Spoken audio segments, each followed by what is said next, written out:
Welcome to this DVD tutorial. We will be working with Pagila database.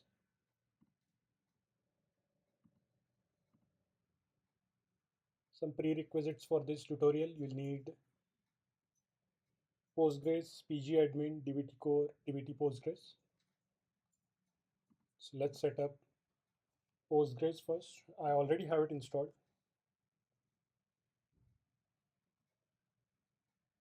but I leave the instruction to download Postgres.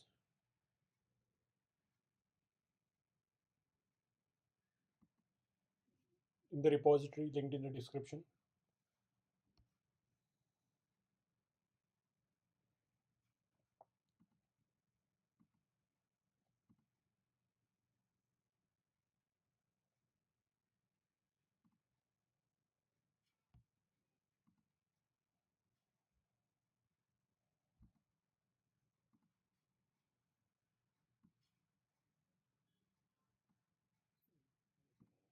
I'll make this repo public once I publish this tutorial.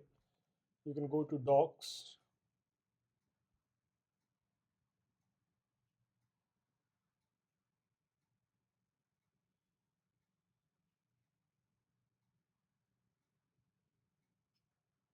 PostgreSQL installation. Install it with brew using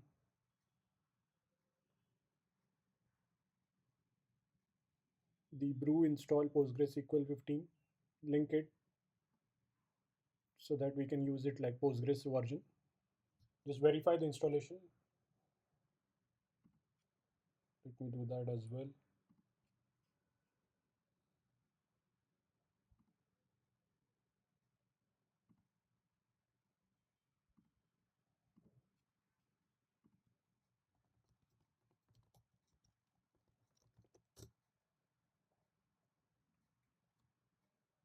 Start the Postgres server to run in the background.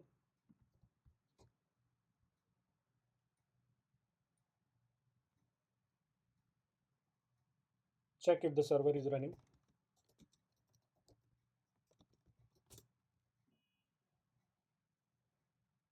Okay.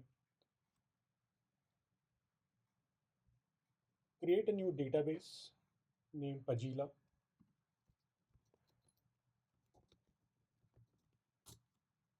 We'll first need to download the database.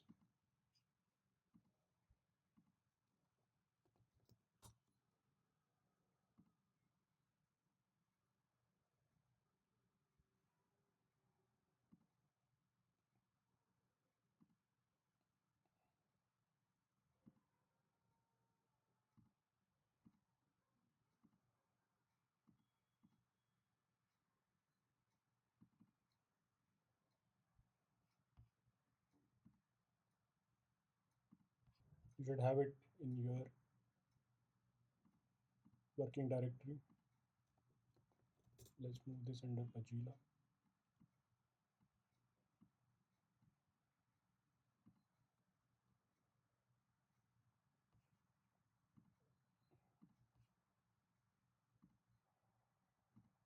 So we got Pagila schema and Pagila data. Let's load the schema and data into the Pagila database. Use psql -d Pagila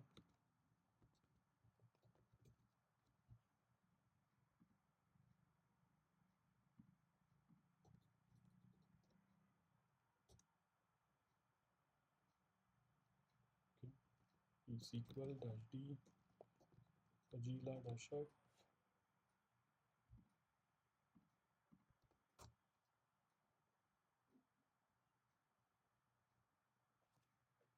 To visualize and query the data using GUI, we'll need pgadmin.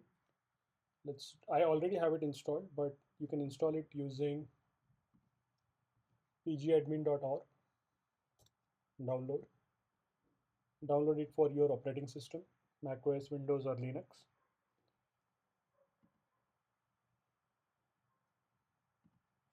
I already have it installed. Let's create a server connection here. Name it something like local Pagila.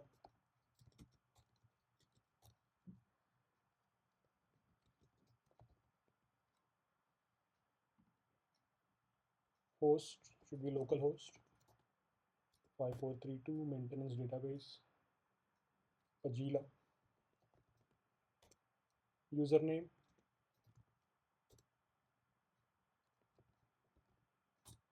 is should be your username. The output of who am I.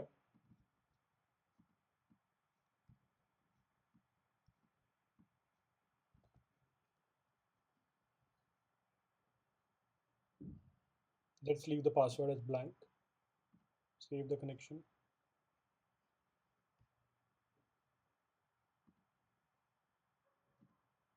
Let's check the database.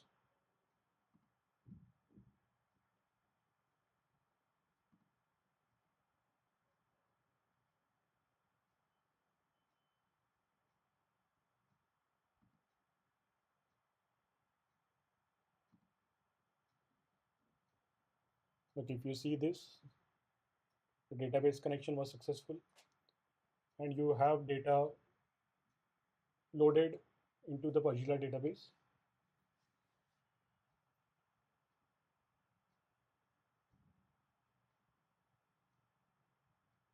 Let's set up DBT now.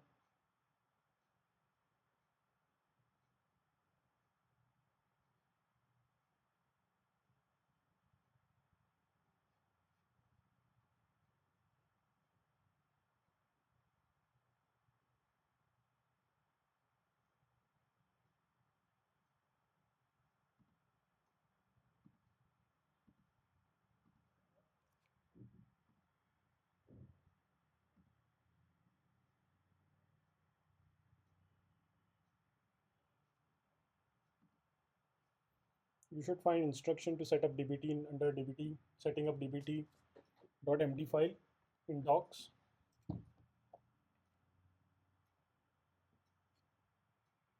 I'll leave this link in the description, the repo link.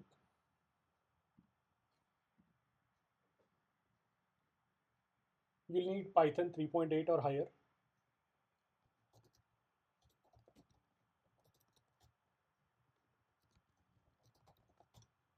I'm using Python 3.9.6. You should have the PostgreSQL installed and running. Pagila database created and loaded with sample data. Let's install the dbt core and PostgreSQL adapter using pip. Pip3 install dbt core, dbt postgres. I already have it installed, but it's fine. Let's check whether it will verify the installation. It's there. Now it's time to create dbt project. We create dbt project using dbt init project name. Let's name it Pagila dbt.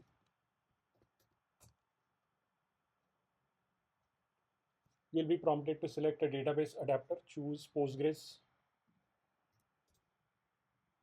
Host name should be localhost. Port 5432. Username is your output of who am I. Leave the password blank for now, or some default like 1234 or something. Database name should be Pagila. Schema public. Let's leave 4 threads.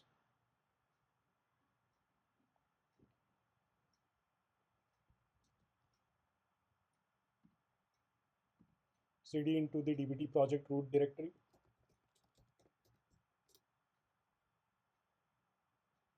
Check your profiles file was created correctly, or you can do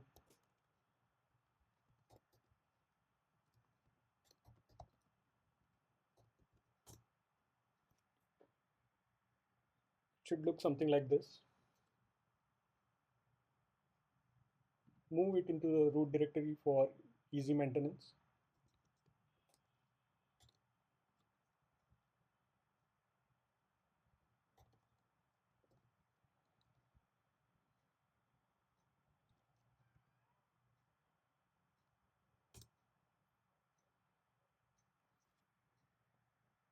So we run dbt debug command to verify dbt can connect to your database. So let's do that.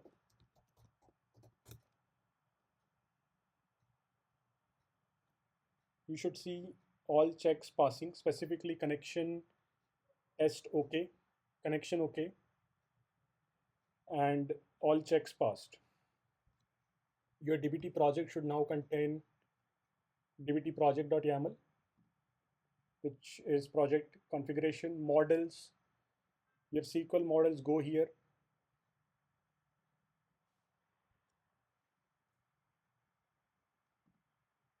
DBT example models can be deleted, but we'll try running our we'll try running these models as well. Analysis for ad hoc queries, test for custom data tests, snapshot for snapshot definition, for SE type 2 implementation, macros for reusable SQL macros, seeds, CSV files to load, README project documentation.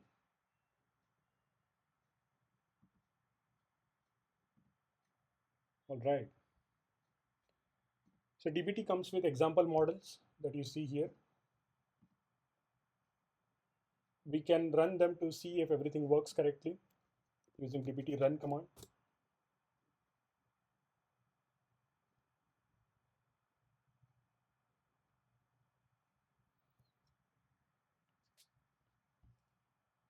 This should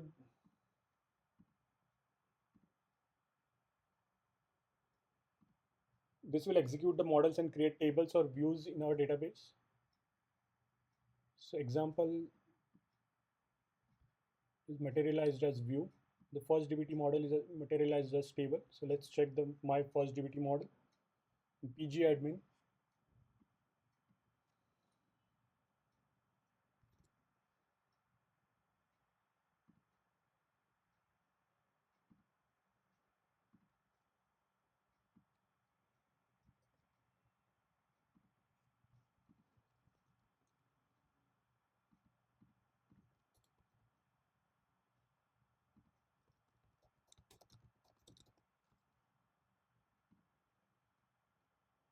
Okay, we have the expected output.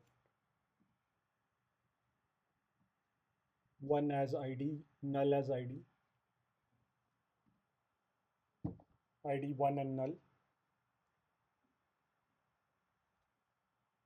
It is materialized as table.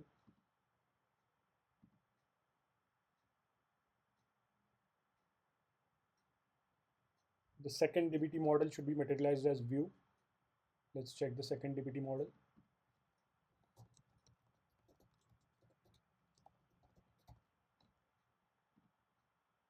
One.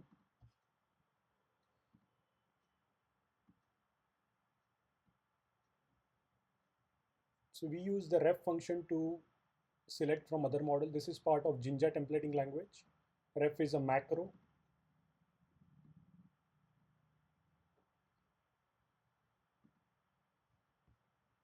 This is an expression. Output a value to SQL.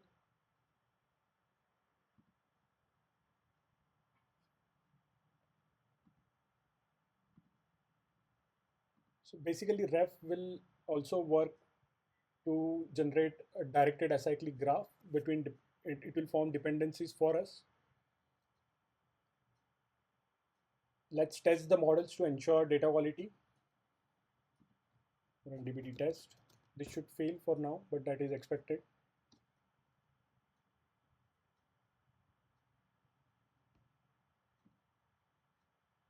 So ID is configured as unique and not null, but we have a null for ID. Okay, it's asking us to uncomment the line below to remove records with null ID values. Let's do that. Let's run dbt run again.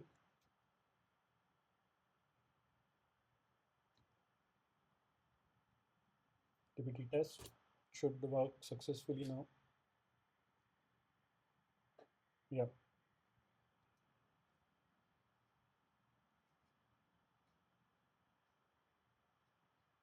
So dbt helps us with generating documentation for us as well. We generate document using dbt docs generate command.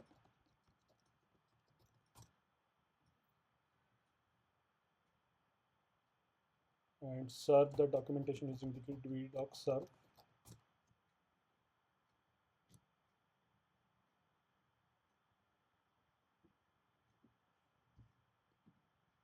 You should see your two models here. My first dbt model, the primary key for this table, referenced by my second dbt model. This ref macro helps us to build such dependencies. We have the source, compiled version of that source, compiled version of our model.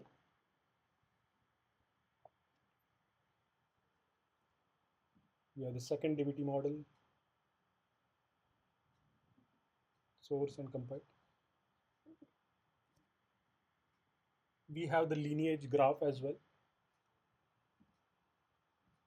See, the ref macro build dependencies for us. Let's close this. Okay, so everything is working fine.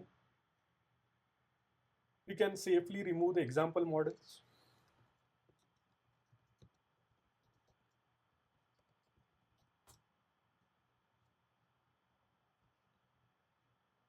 dbt project.yaml is our project configuration. Config indicated by plus applies to all models under models example. So configs indicated by plus like this applies to all files and its subdirectories. We don't need the example model for now. Let's refresh this. Common dbt models include Common dbt commands include dbt run to run all models, dbt run select model name to run a specific model, dbt test run all test, select model name to test a specific models. We already saw dbt docs generate and dbt docs serve to generate and serve documentation locally. dbt clean will clean up the directories mentioned over here. So it will delete the target contents under target and packages, dbt packages directory. We'll have dbt packages directory shortly. dbt clean command will do that. dbt deps is how we install packages. So packages are basically predefined macros, models uh, for us by community or by dbt. dbt debug is also we saw to debug connection and configuration. All right.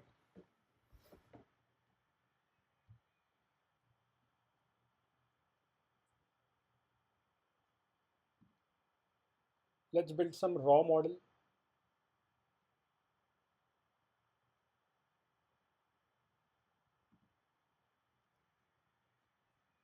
So our project will follow a three-layer data modeling structure: raw, staging, and presentation.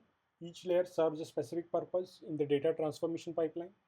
Raw layer to expose the source data to dbt with minimal or no transformation. So these models will basically act as entry points for data into the dbt project.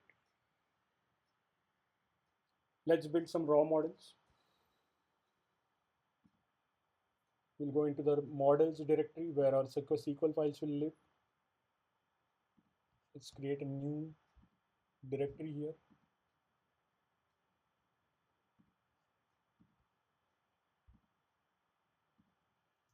Raw. So we have ERD diagram for this.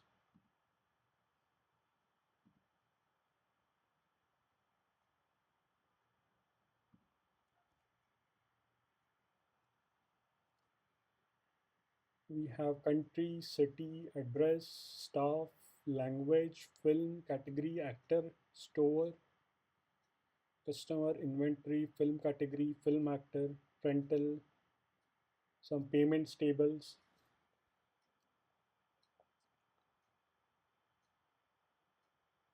Let's build a raw model for actor table.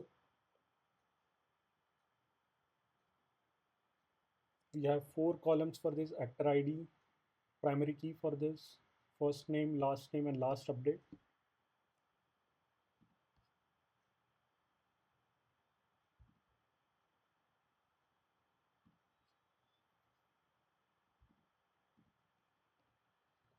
So let's follow a naming convention of raw underscore for raw models, stage underscore or stage underscore for staging layer,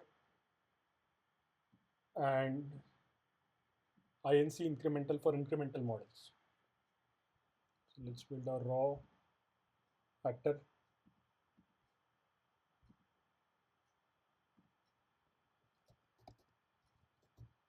So DBT models are just SQL files along with some Jinja templating language. You can simply write a SQL code here to select actor ID, first name, last name, last update from source. Let's actually build this from a seed file. Seeds are, as you recall, .csv files. Let's import the actor table. Let's export the actor table to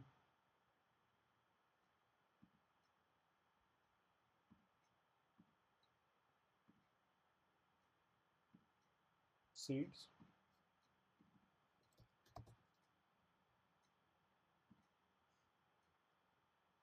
.csv as format encoding should be UTF-8. Okay.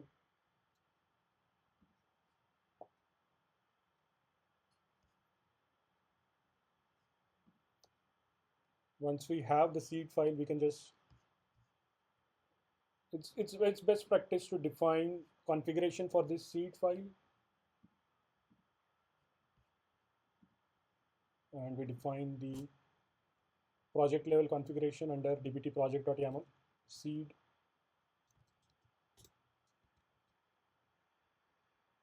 Pagila dbt is our project. Let's add schema for files under seed directory and all subdirectories with the plus symbol. Schema can be seeds.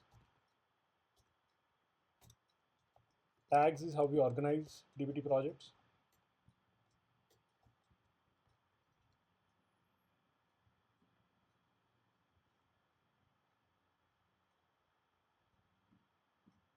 It's good practice to define schema as well for seeds file.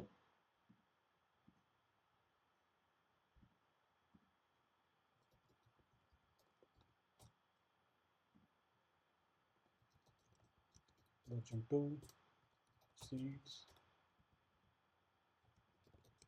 name actor.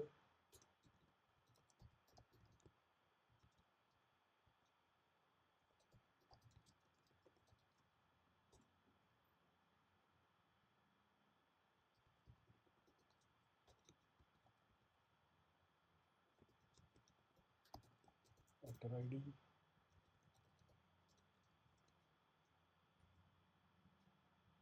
We maintain documentation in dbt using doc blocks or using a doc macro.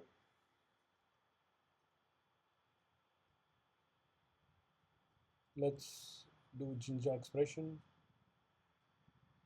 Actor ID, first name, last name. I'm using anti-gravity for this tutorial. If you want this autocomplete functionality, you can use anti-gravity as well, or any ID of your choice with Copilot or Cloud Code installed.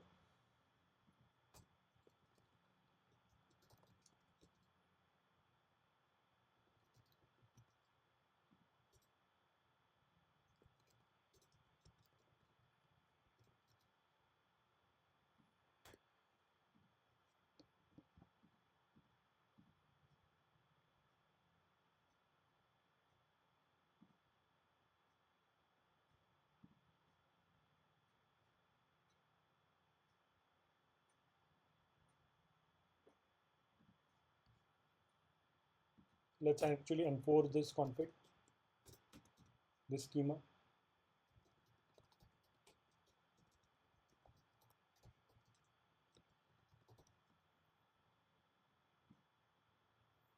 So config contract enforce these are model contracts, allow you to enforce a strict schema, column names, and data types for your models.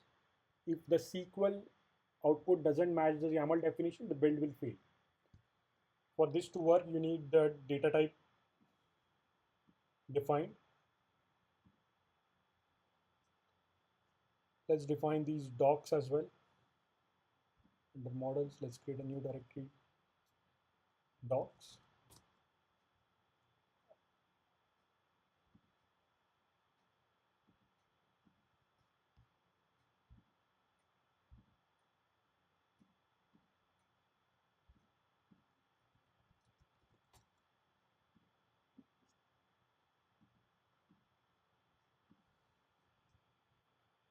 Let's see some Jinja statement. This is a Jinja statement where logics like if else, for loops will go.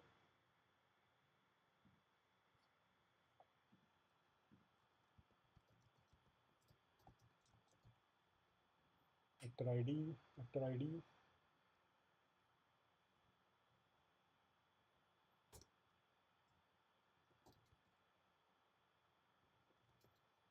Unique identifier for the actor table. First name of the actor. Okay, we have the autocomplete with us. I actually have all the docs we require for this project in the repo itself.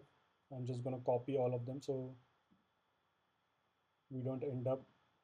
This is boring work, to be honest. So we already have these installed. I'm just going to copy and paste it here.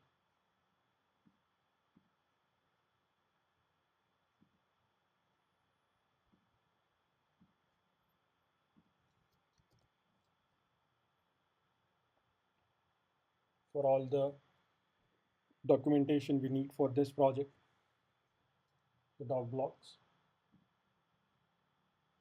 All right, let's build this actor table through a seed file using dbt seed command. Should run fine. Let's see.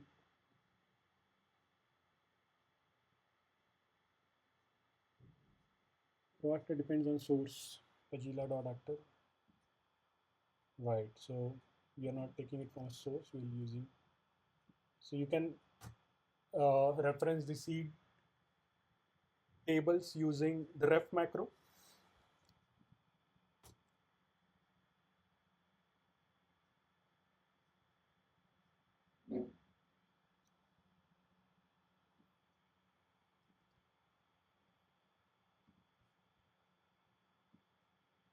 Let's check this table in pgadmin. Okay, it's there. All right, we have our first raw model. Let's build few more raw models. Let's see what else is there in ERD diagram.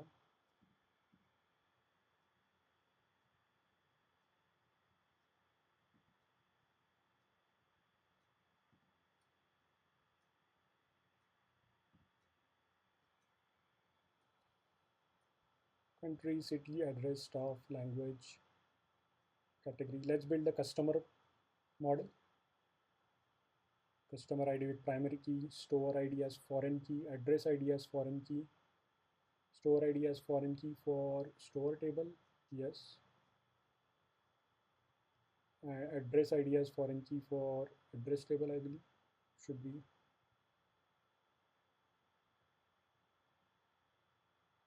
Is there an address table? Yes, there is.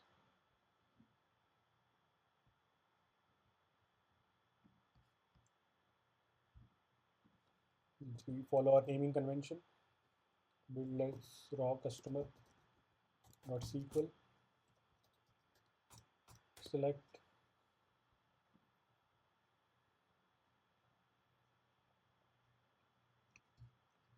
Well, instead of selecting all column 1, column 2, Column 3 here from source. In this case, I'll speak more about this in a second. Let's actually define a source first. Under sources,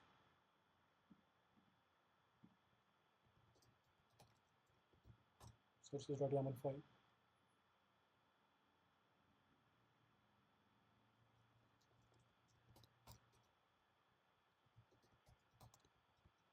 Sources name, let's name this Pagila.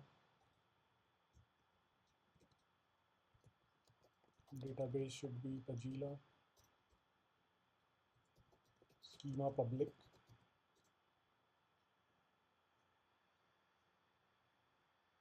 Let's actually import all of them. We just need customer for now.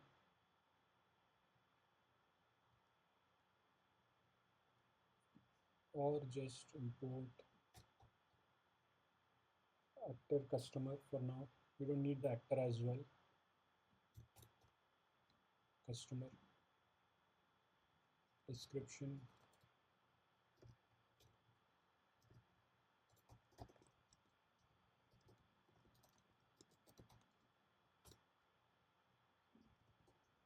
Columns.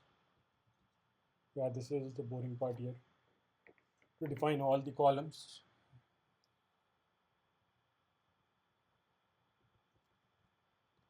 Name, customer ID.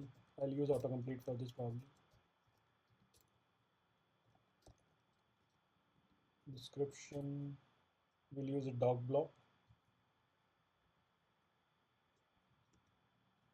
Doc customer ID, first name, last name, email, address ID, active. Let me see there. We have customer ID, store ID, first name, last name, email. So it means the store ID.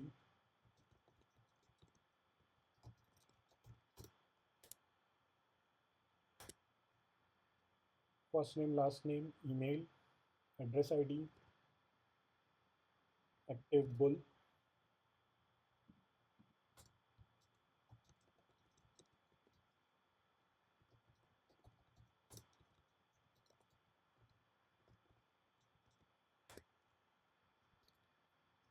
Create date, last update, active.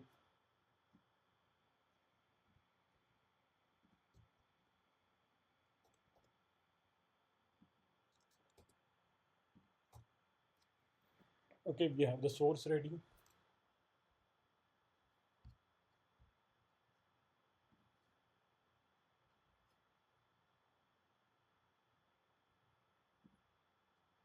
Now, instead of selecting columns one by one, we can just use a dbt package. Otherwise, we'll have to do this, right? It's easy with autocomplete, but autocomplete is not going to know all the database all the time. So let's use a dbt package. We define package under packages.yaml file.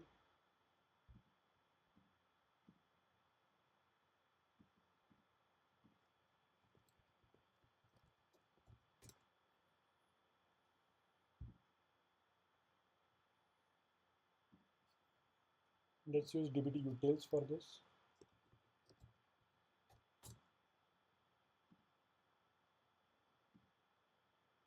You can just copy this code into our packages.yaml. If you recall, we use dbt deps to install packages.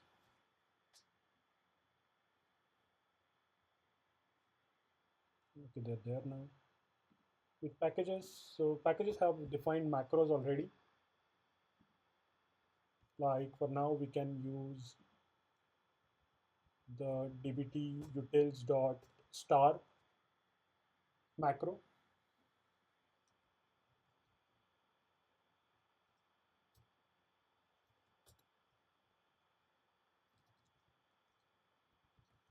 Set columns equal to dbt utils dot star.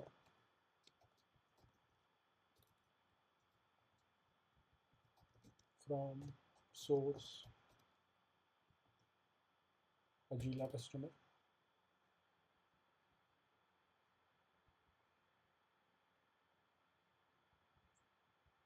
Yeah, autocomplete filled it for us, but we can now reference column like this. Yeah, so that's for the raw customer model. Let's build the raw.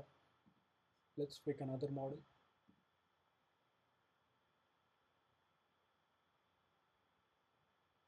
Let's build film, raw film model.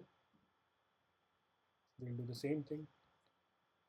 We'll create new SQL file with raw prefix, raw film.sql.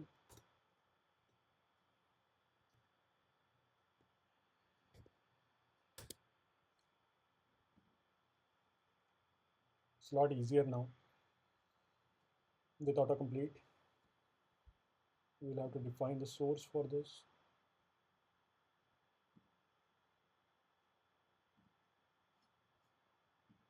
I'm not going to define all the columns here. Let's just name it film. Let's define source freshness now.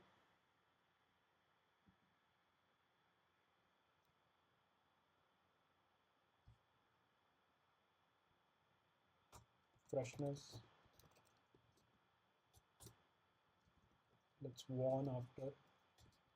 So freshness is used to check how recent or if we have any stale data in our sources. Warn after, let's say count 24, 24 hours. Error after 48 hours, okay. We'll need a loaded at field.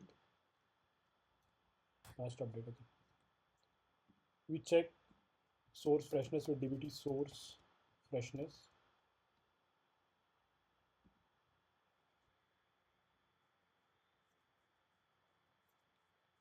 dbt will check with dbt source freshness command.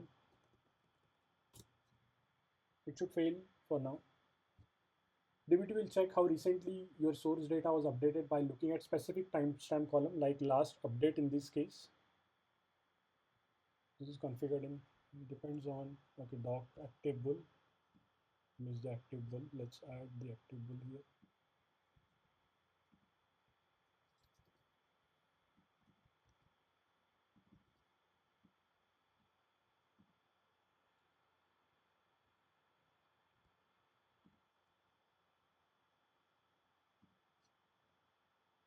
Active bull is boolean. The customer is currently active. Okay. Let's run the dbt source freshness again.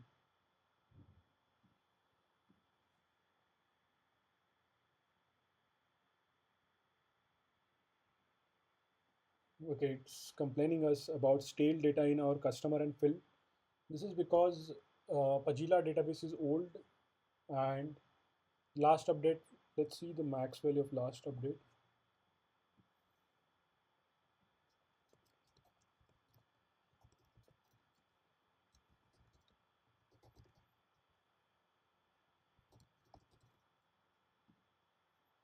Two 2006. We'll first need to update the last update value for this to work. Let's do that. Update public dot customer set last update to now. Let's do the same thing for actor as well, or film. We actor we have added it through seed file, so we don't need to define it because it's not a source. Let's run this. Now dbt source freshness should run fine now.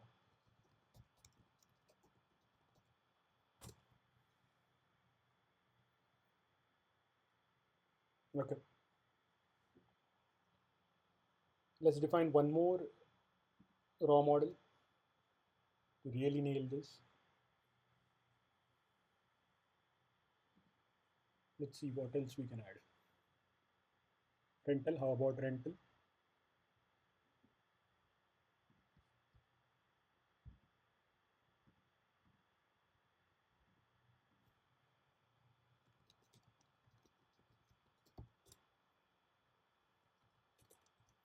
We'll use a macro for this. Set calls dbt.solve. Okay. We define schema for these models in the schema.yaml file. The name doesn't really matter as long as we have the keywords models here. Version 2 models.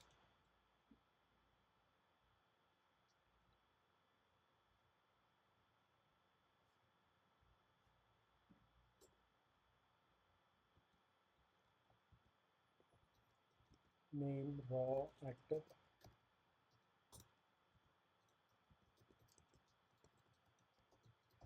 Customer raw film and raw rental.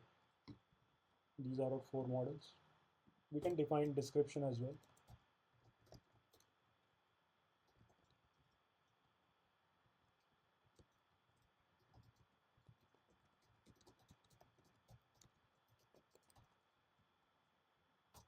Or you can just copy it from our repo.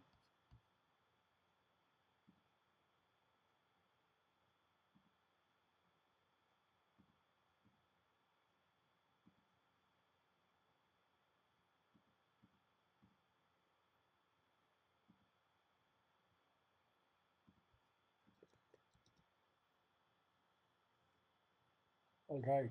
We saw config contract enforce earlier. We saw dog blocks. This is new. So as this is what is called as generic text. And I believe DBT has 4 generic text out of the box: null, not null, unique, accepted values, and relationships. Not sure if that's correct. Let's see, DBT generic test.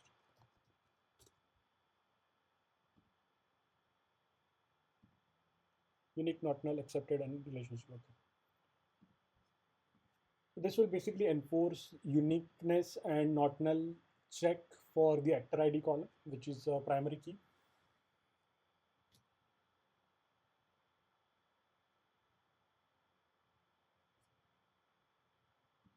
Before we build this table, we'll have to add configs for this. Raw schema for this can be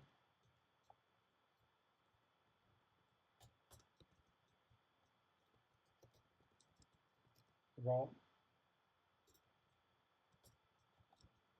Models are usually materialized as view.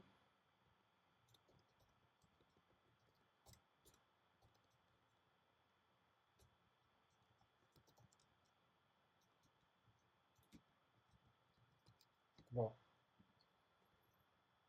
Now we can run our jobs using dbt run, but we can also run it for only for specific raw models using this tag as well. Select tag raw. Let's see if we get any error. Depends Pagila rental, source name Pagila rental, which was not found. Okay, we need to add Pagila rental as well here.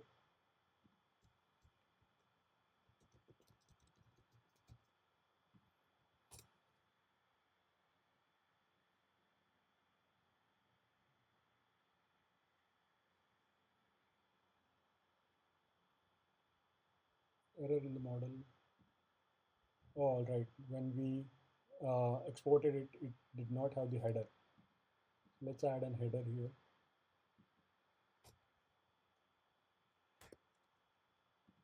Let's do dbt seed again.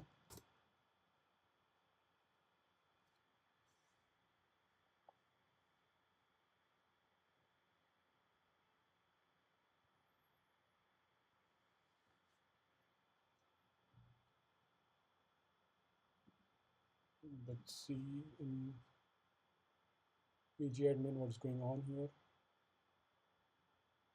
Tables, public.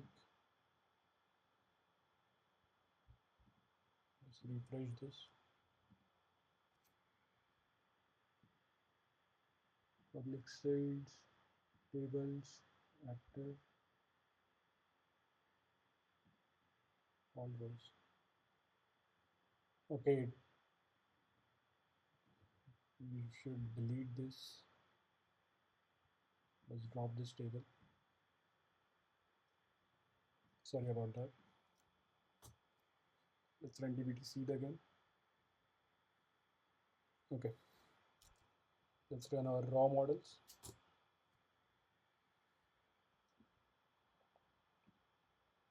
All right, we have our 4 raw models.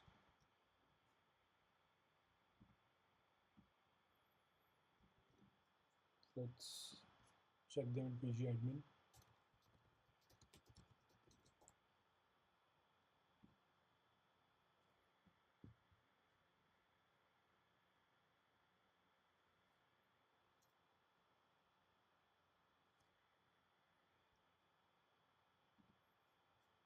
It's there.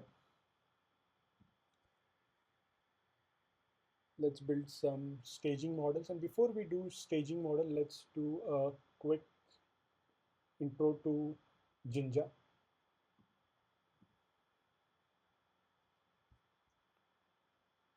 So let's write some Jinja basics.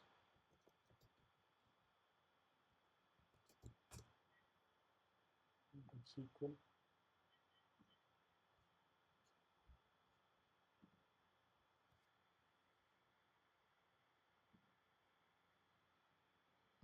So Jinja allows you to write dynamic SQL using variables, logic, and loops. So this is Jinja expression, output value to a SQL. This is Jinja statement. This is Jinja comment.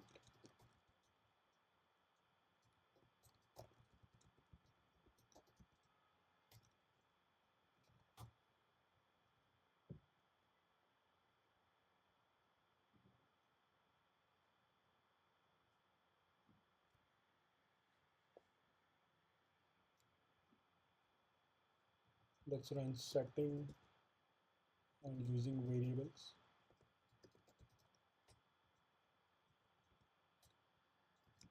Set my name is equal to, let's say, Pagila developer.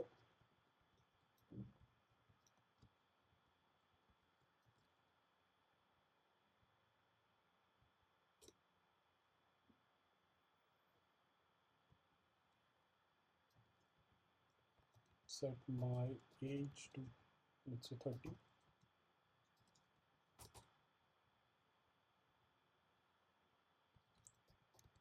Let's print out my name and my age.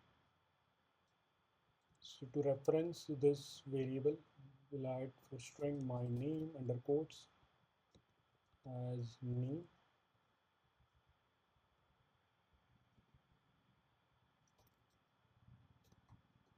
developer name, my age or developer age. So analysis are SQL queries that you want to version control, but they will not be part of your pipeline. They will not get built with dbt run or dbt build command. These are just SQL for one-off analysis for reporting that you can just compile with dbt compile command. You can still use ref macro here.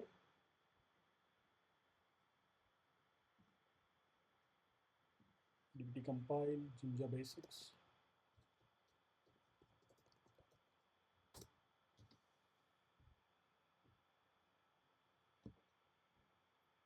All right. You can just copy that SQL and run it in pgadmin. Okay, we have developer name and developer age. Let's do some basic arithmetic.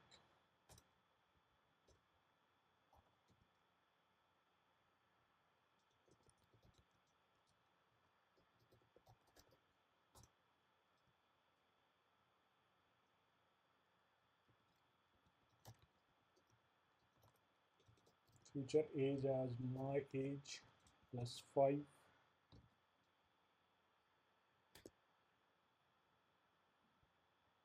Let's add some conditional logic as well.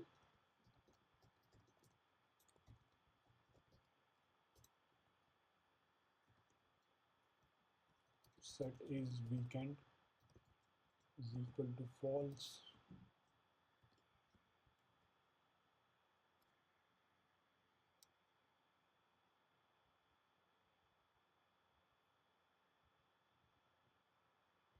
Looks like the autocomplete already has code for us. Let's see if it makes sense. If it's weekend, then yes, it's a weekend, else no. Maybe we can make it a bit fun. Like if it's weekend, take a break. Else time to work hard as weekend message. All right. We can use dbt target info as well here, like dbt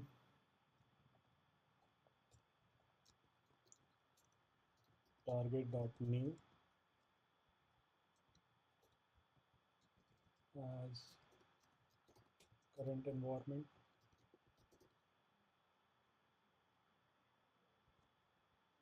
We'll need a comma here.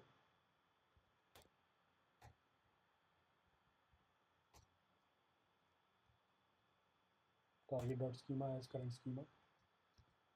Let's see if this SQL makes sense.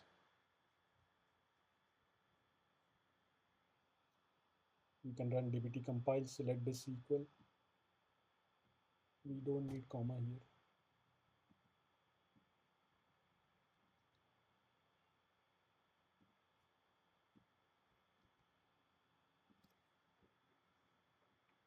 Time to work hard, I guess.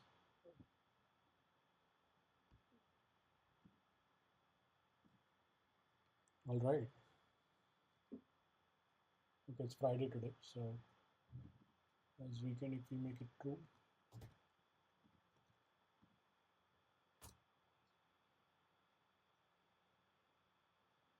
take a break.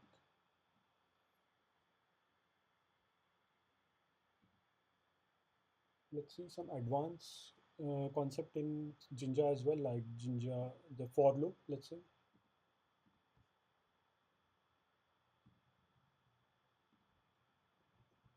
Jinja advanced SQL.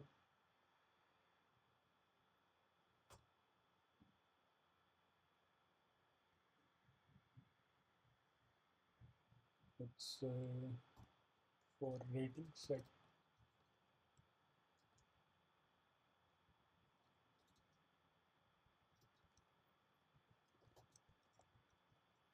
ratings is equal to G, say PG.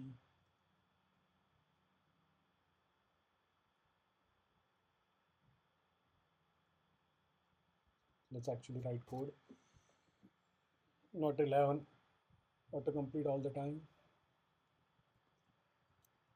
PG13 or NC17 as an array maybe.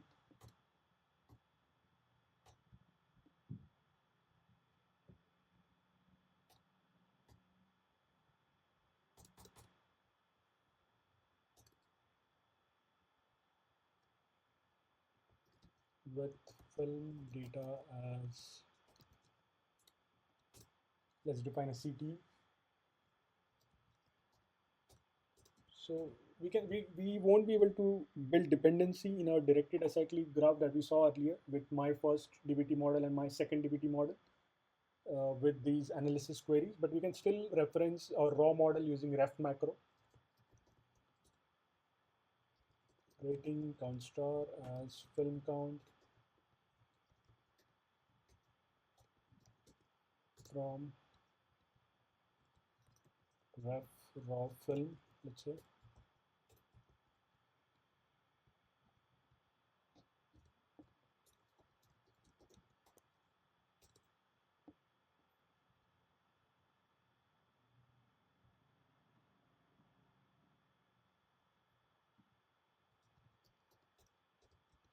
Select total films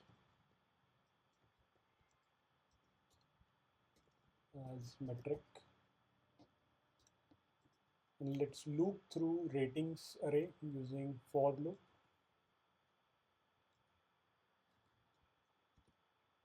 This is Jinja statement for rating in ratings. Some case when rating is equal to rating. That's a string, so to add it as string here. Then film count, else 0, and as ratings fills.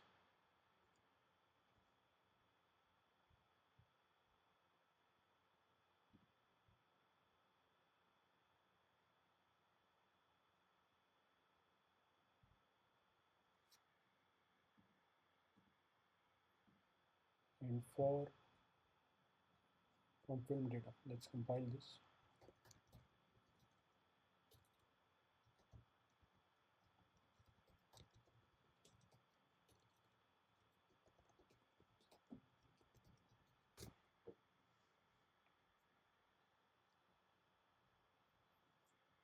Let's try to run this.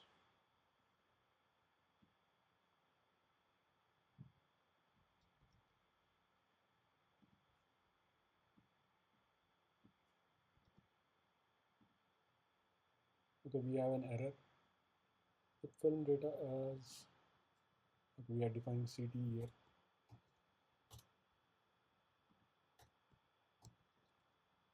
Let's compile it again.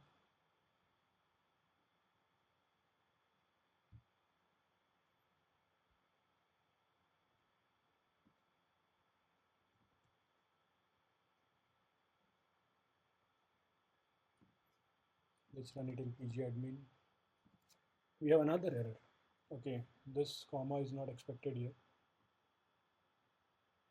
Now, if we remove this comma manually, we'll get an error again, right? Because then we won't have comma for all of them. So we'll need this comma here, but we don't need this comma if it's last loop.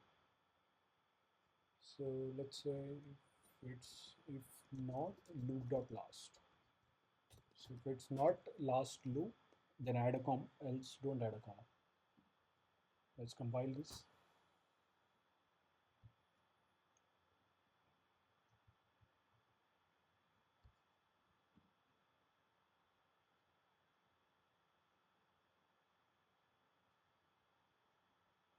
Unexpected comma here. It's a string.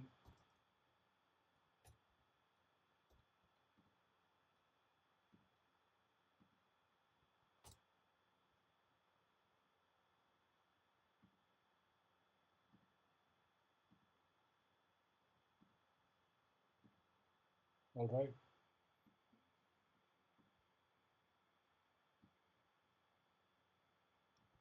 Let's try running this in pgadmin.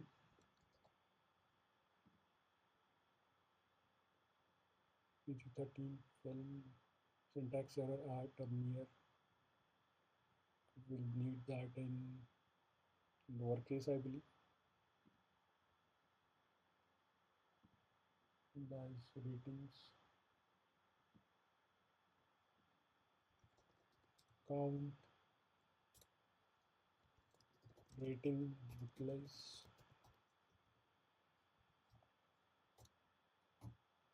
with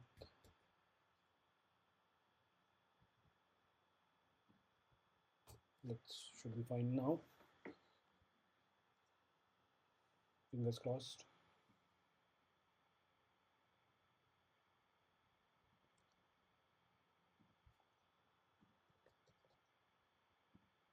Okay, all right. So that is Jinja, folks. If you want to read more, you can just follow up the documentation or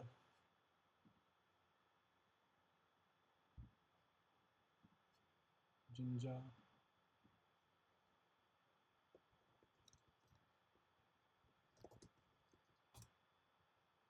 Jinja documentation here.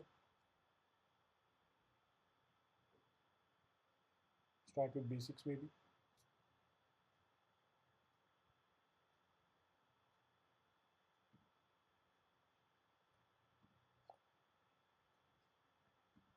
All right, with that, let's build some staging models now.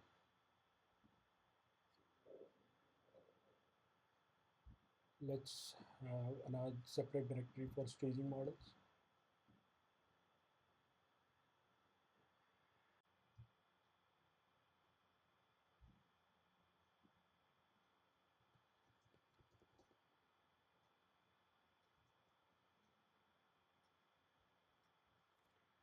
So staging models are one-on-one.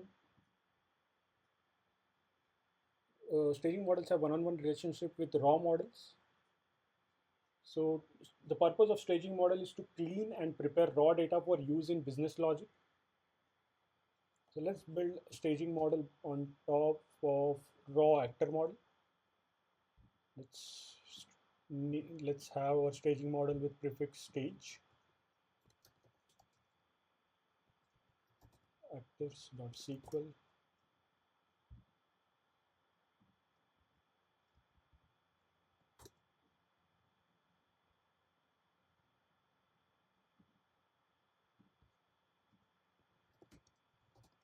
So staging models are for some light transformation.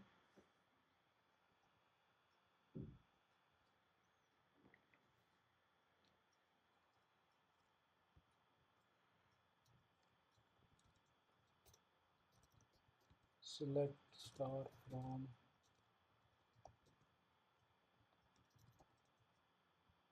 ref raw actor.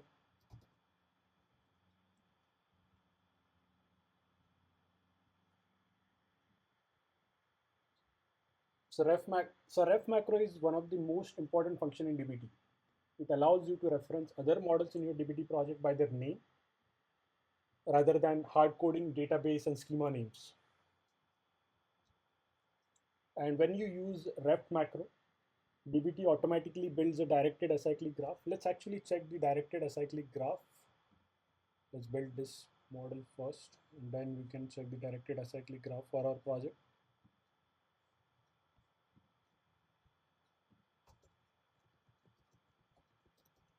Transformed as another city, you will need a comma here. Select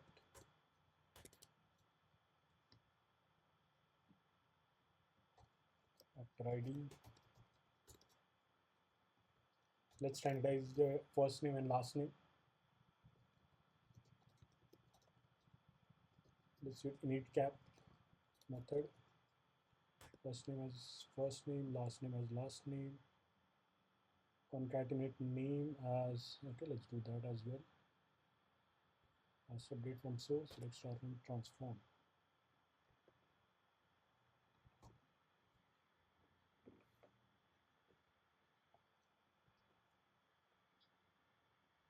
So init cap basically will convert the first name and last name into title case.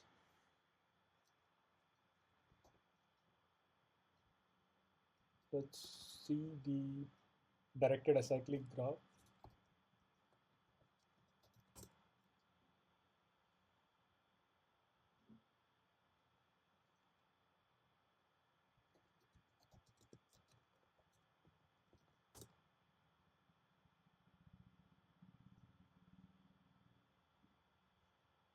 Right. So we have actor as seed file, building raw actor, staging actors now. These are our sources. Sources are highlighted in green. Jinja basics. So this is our analysis file.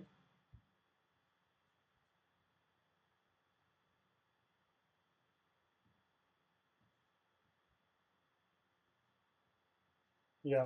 So they'll not the we can, I guess we can stay see the analysis sequence in the directed acyclic graph, but they'll not get materialized as a table or view if you run dbt run command. So if you want to run, let's say dbt, it's another, let's open another Pagila dbt, another terminal, dbt run.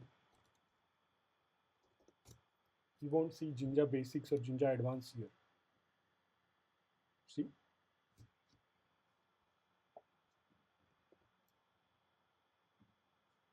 All right, so that's ref macro, guys.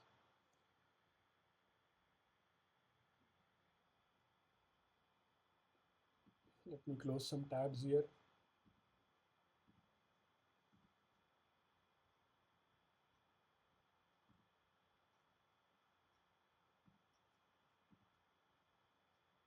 Let's define schema for this staging model.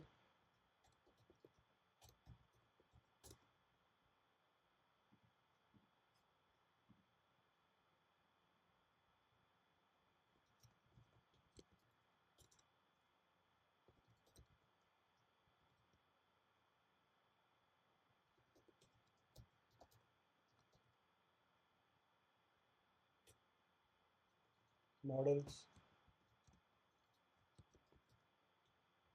name as stage actors.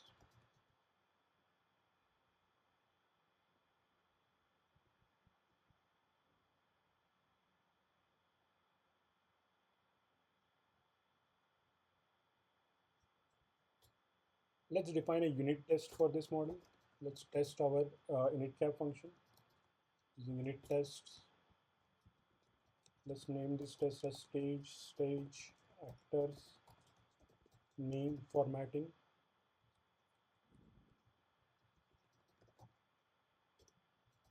description,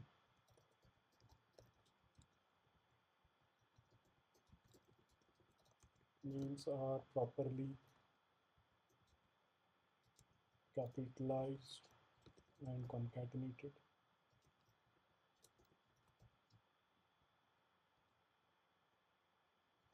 We are testing this on stage actors model.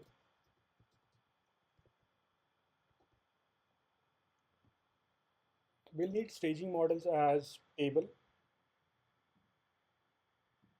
So it's fine, I guess, with view as well. Let's complete our test first, maybe. Given, okay, autocomplete is giving us a test case. Let's see if it applies here. Given input raw actor ID 1, 2, John Doe. John get converted into a title case, Doe get converted into a title case, John Doe with space. I guess works for us. Why type it, right? Let's test this. Select. We run dbt test using dbt test command on stage actors mode.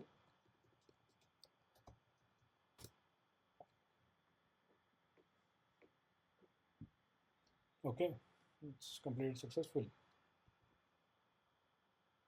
Let's build another staging model.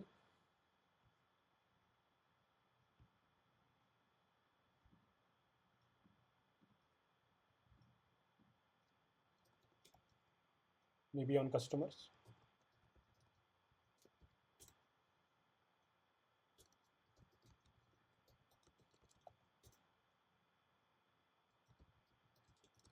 Select star from ref raw customer.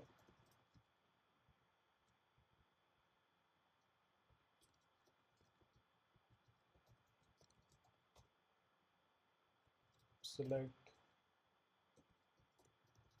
customer ID, store ID. Let's standardize names here as well.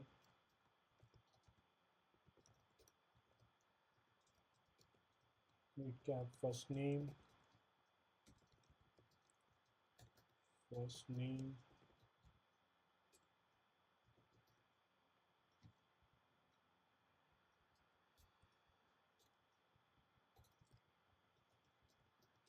last name as last name, clean email. What are fields we have in customer, by the way?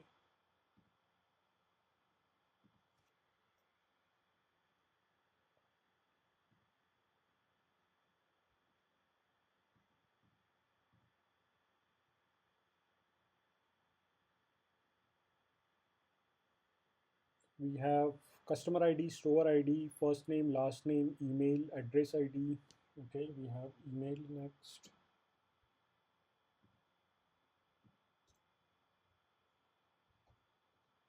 Lower email as email.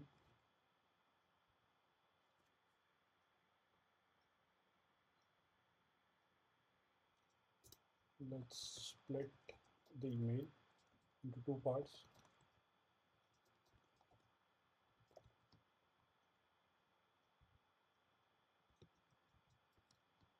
Based on at second, let's say the second part is email domain.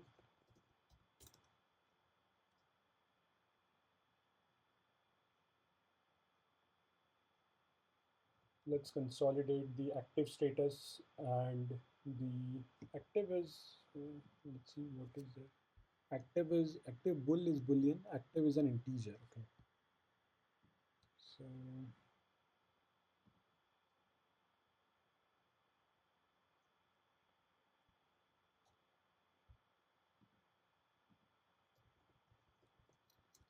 consolidate active status.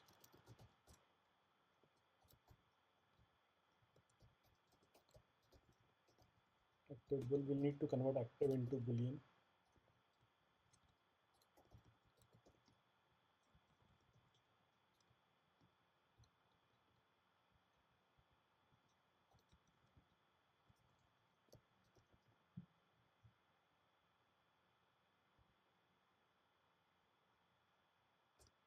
Let's calculate customer tenure.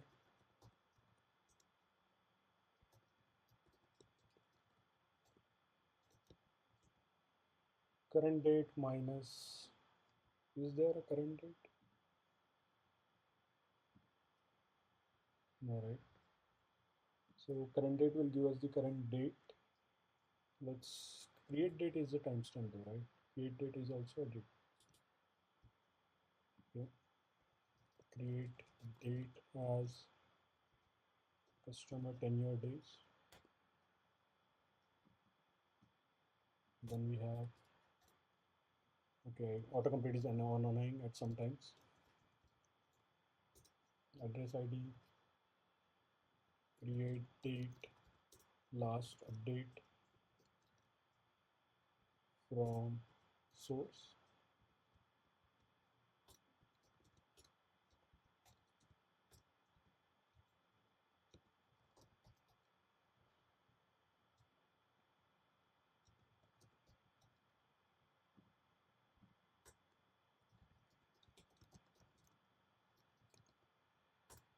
Transform.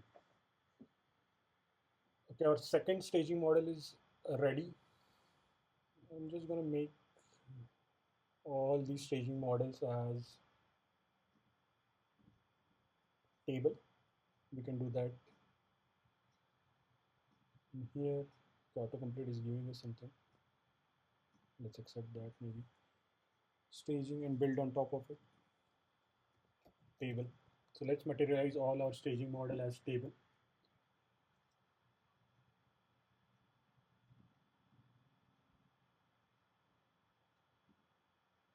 So we have this config macro in dbt, and it allows you to control how you build your models.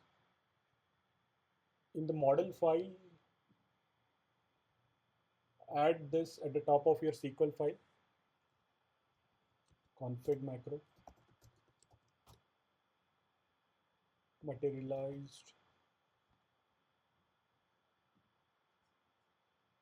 all our, we just materialize all our staging model as stable, but let's, so this config block will override the config return mentioned in our dbt project.yaml. So let's materialize this as view maybe.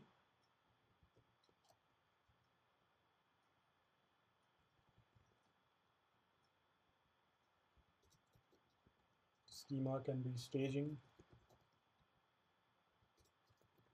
Tags is equal to staging. We can add a few more tags here, like customers. Staging was already there.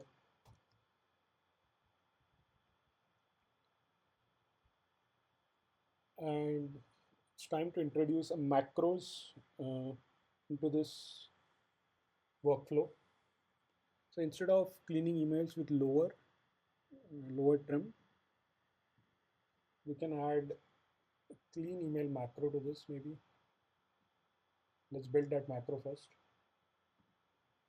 Macros in DBT are reusable snippets of SQL and Jinja. They can be called like functions. They allow you to write dry code, the don't repeat yourself code, and encapsulate complex logic across multiple models. Macros are reusable, write logic once, use it everywhere. They are dynamic, use Jinja to generate SQL based on variables, targets, or environments. We haven't seen variables yet, but I'll cover that in later sections maybe. And they're organized as well. They have their own dedicated directory as macros. Let's define clean email macro.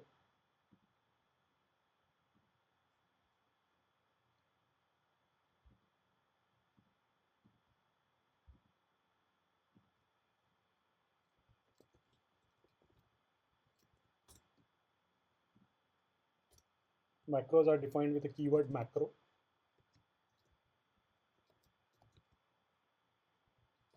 Clean email. Let's take email address as an argument.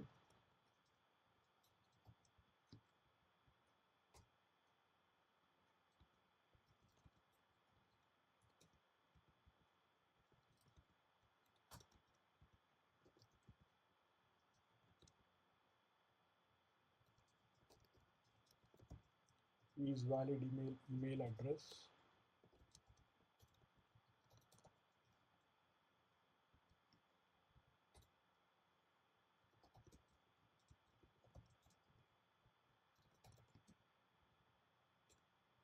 And it's null.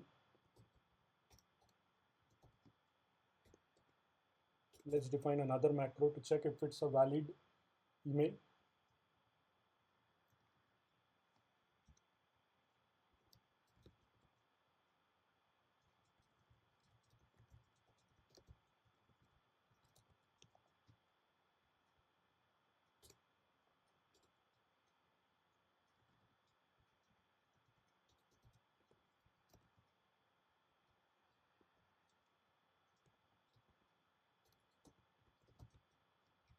Email.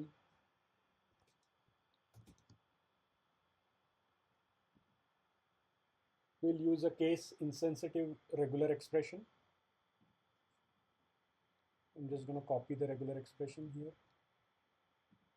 You can pause the screen and copy it into your code. Now that we have the macro ready, we can call this macro on stage customers by just with its name, like we call any other function in Python or any other programming language. Clean email. Okay, there's a lot of logic written in this model. So let's try running this. We can successfully run this model. Select stage customers.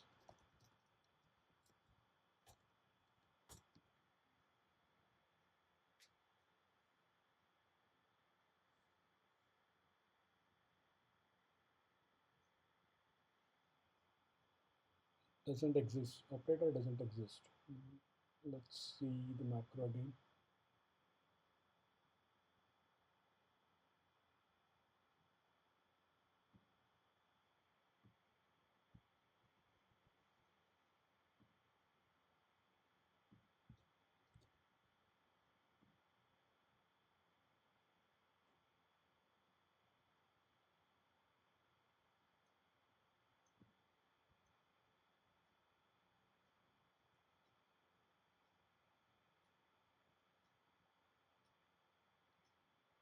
Let's see what's going on here.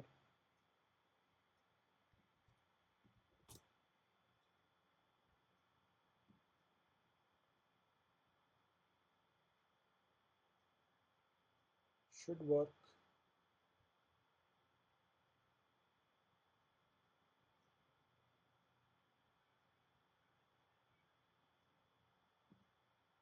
Macros.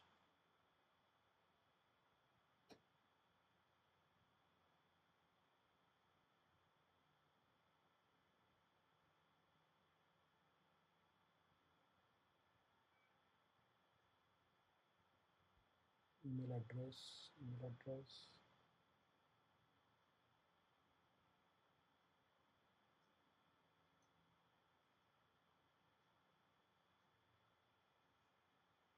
Oh, okay. I see the issue now.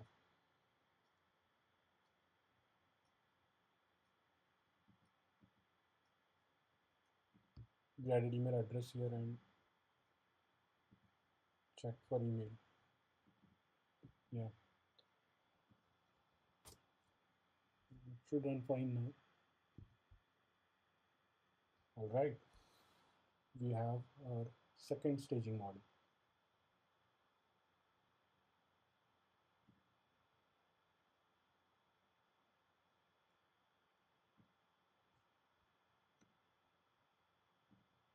So DBT supports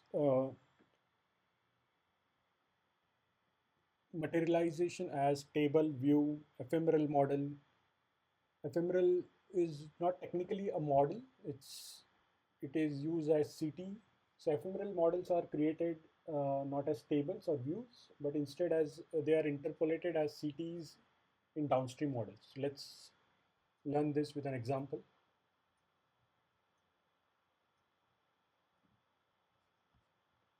Let's define an ephemeral model.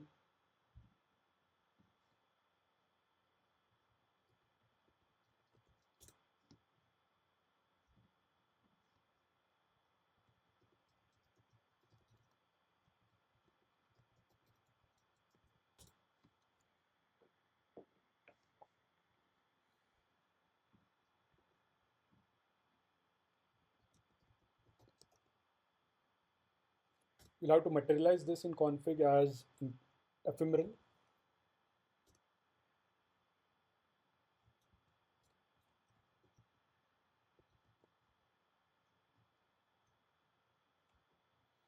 So this is basically a CT. We are writing a CT as ephemeral model with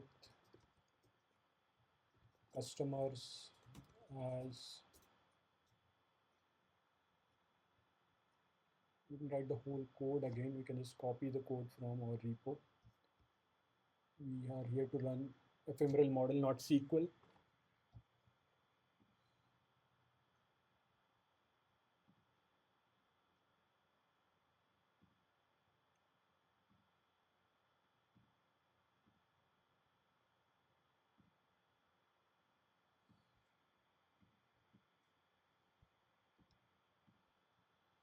So if we try to run a dbt run command, you'll see that ephemeral model will not get materialized.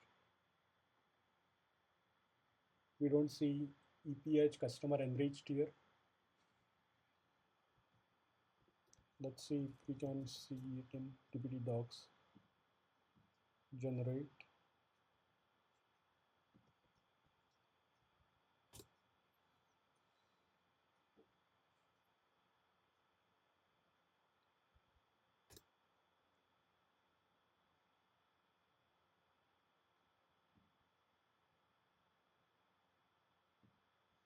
Okay, we can see it here. So ephemeral model will not get materialized as table or view, but let's actually use that ephemeral model. Let's create a presentation layer.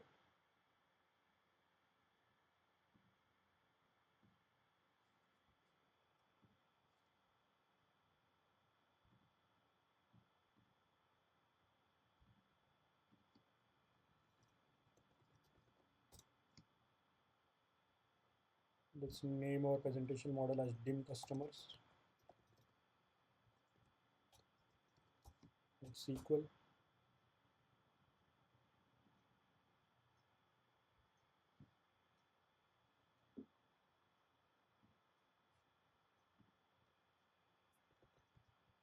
Let's config our model with the config macro that we just learned.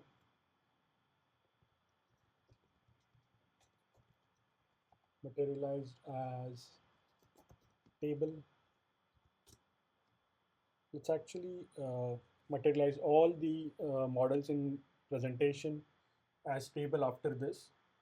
We can do that now as well. Let's go to dbt project.yaml.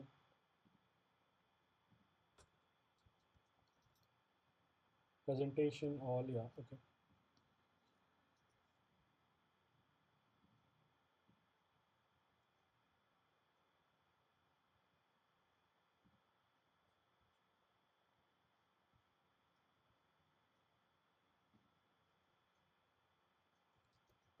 Schema as presentation. Let's give it some tags.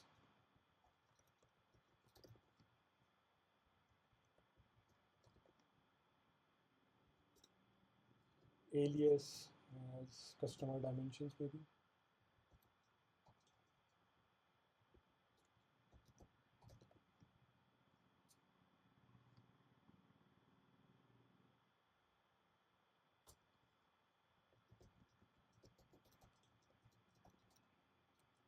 So even though the ephemeral model was not materialized as table or view, you can still reference that model using a ref macro.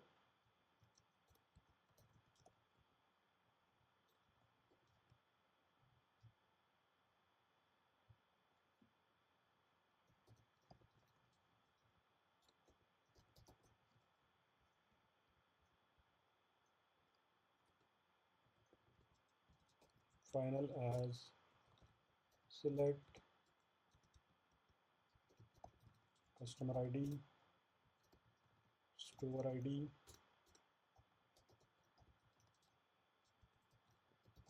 customer details like first name, last name, full name, its email,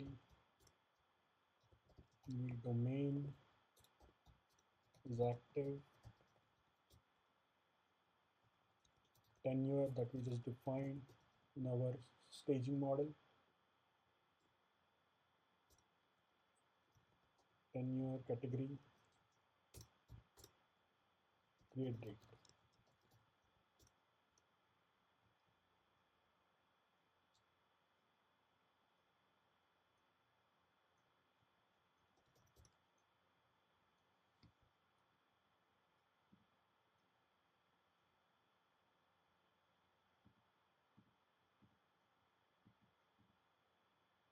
Let's actually do some cleanup.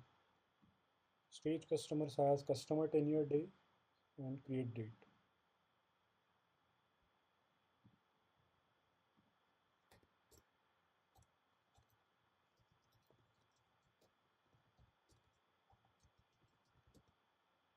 From ephemeral model, let's copy some. Let's refer to some columns from ephemeral model as well.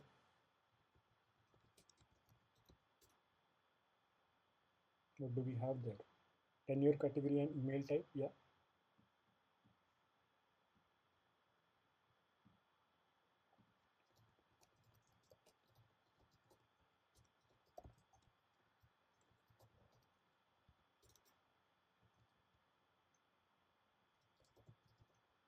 Let's do customer segmentation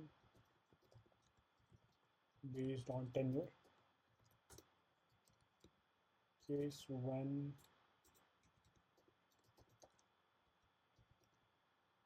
customer tenure days is greater than equal to 365, then let's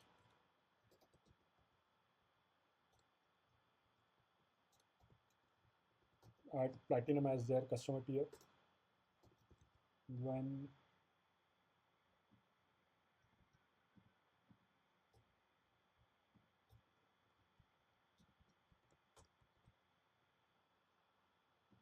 customer tenure days is 180, greater than 180, then categorize at gold, greater than 90 as silver maybe.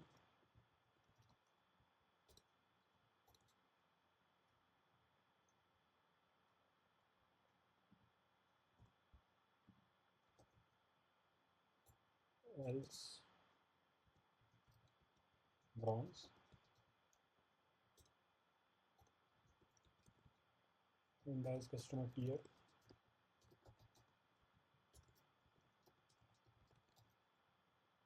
Last updates from enriched customers.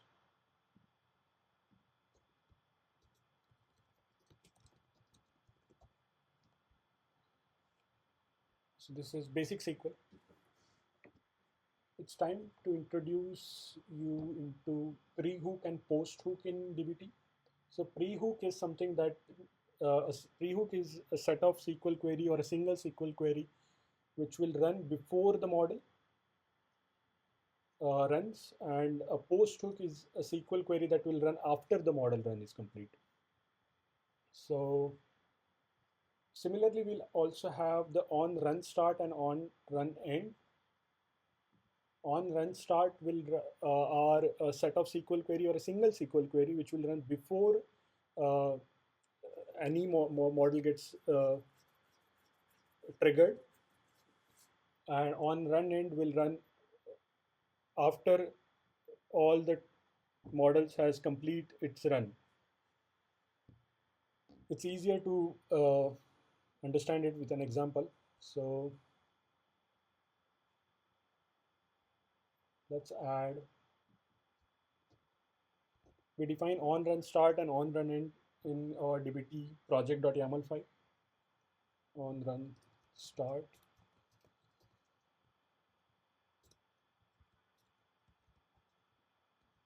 let's create a table.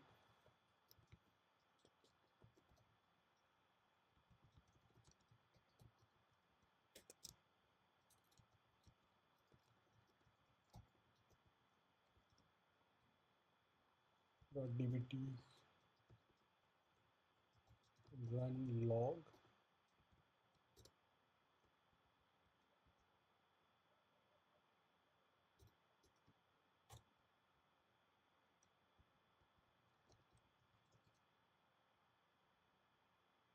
run id as maybe varchar 55, event as varchar 50,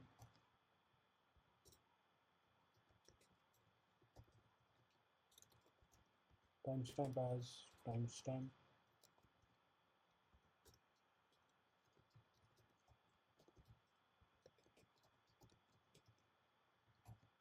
varchar 50.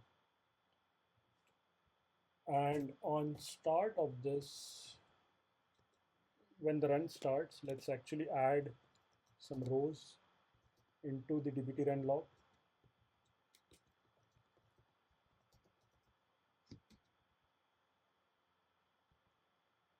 Dot dbt run log.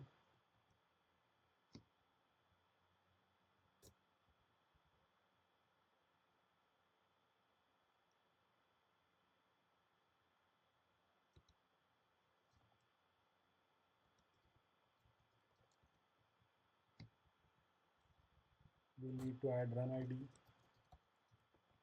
event, timestamp, and target name.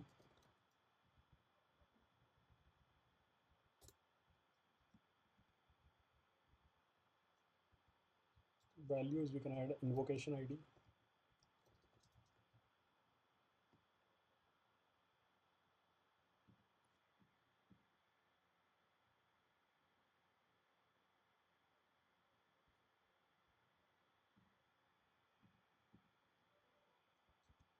You can add the event as started, timestamp as current timestamp, maybe now, target name as target name,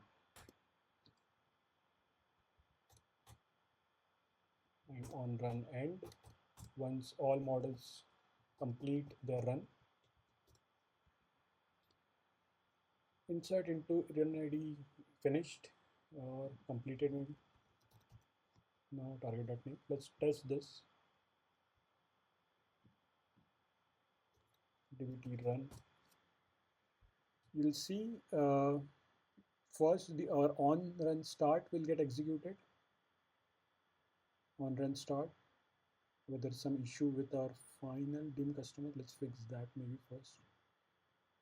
Okay, we'll comma missing here.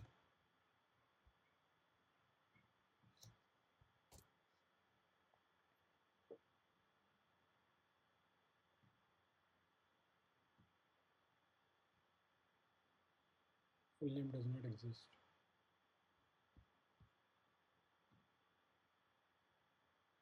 Full name is there.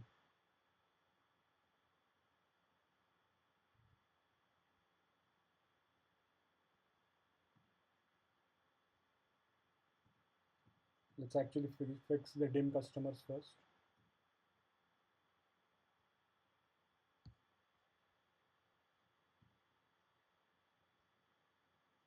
Full name.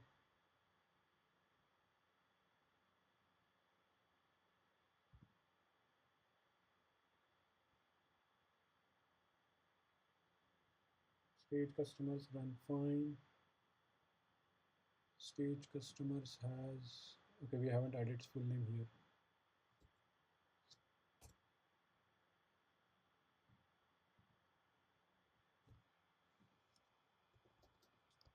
Need cap, first name, concatenate,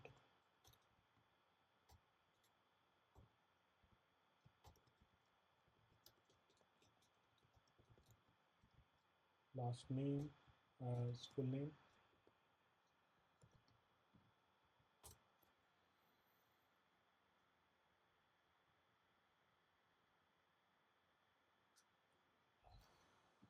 Okay, you'll see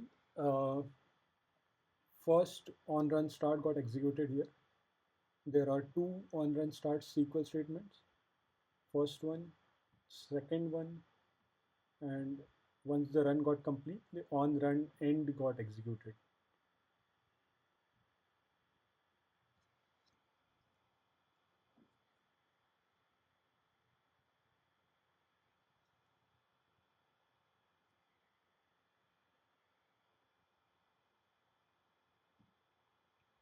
Let's actually check this in pgadmin whether it got created for us. Schema should be public. Yep. We have the unique invocation ID as the run ID. Started, completed in 1 minute. Okay. Maybe because we don't have that many models right now. And similarly, we'll build a table for pre-hook and post-hook as well.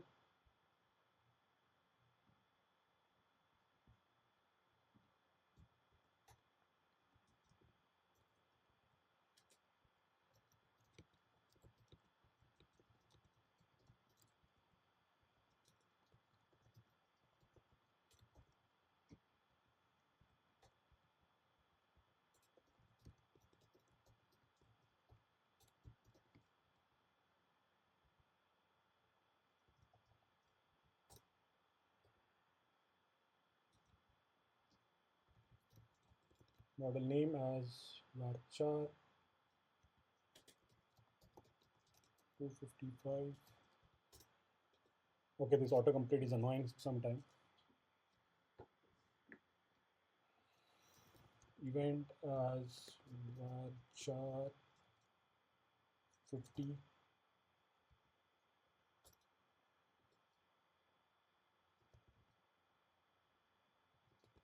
Timestamp as timestamp default to current timestamp.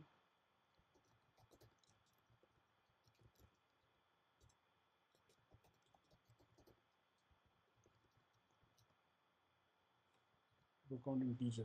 Let's see if we have this table. Our on run start should now execute 3 SQL statements. 0, 1, 2. Okay, got executed successfully. Let's check this in pgadmin.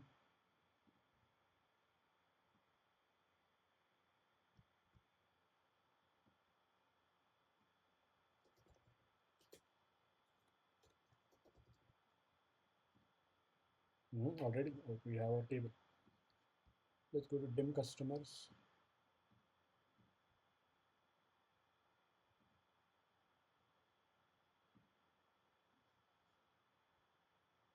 Let's define a pre-hook here, which will run before running this model. Insert into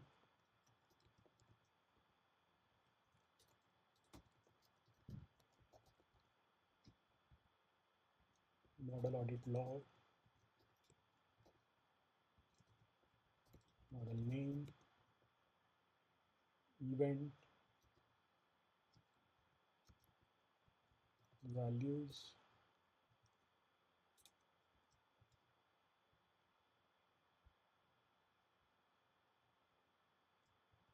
So this is special keyword in BigQuery, in DBT. This refers to the current model, and this dot name is current model's name. Let's call it started. Let's define a post hook.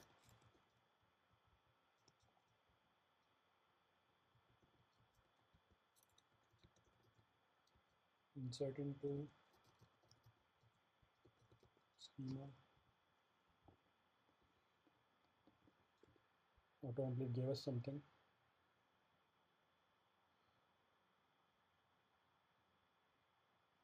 Let's see if this works.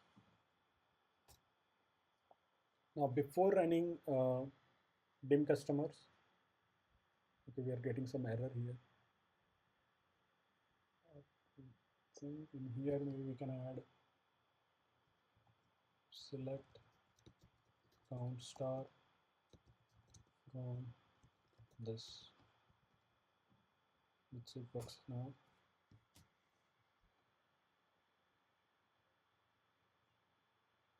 Okay, now should be here.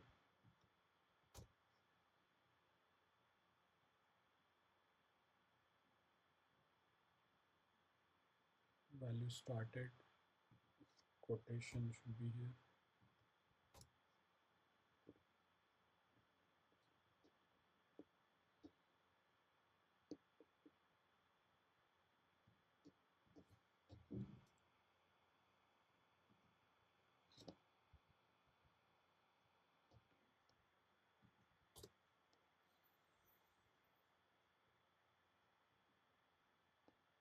Right. So before dim customers, our pre-hook should run, and after dim customers, our post hook should run.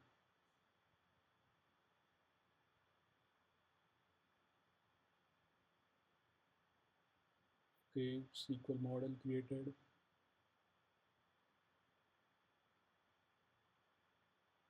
On run start, on run end. I can see your pre-hook or post hook here. If we remove the alias,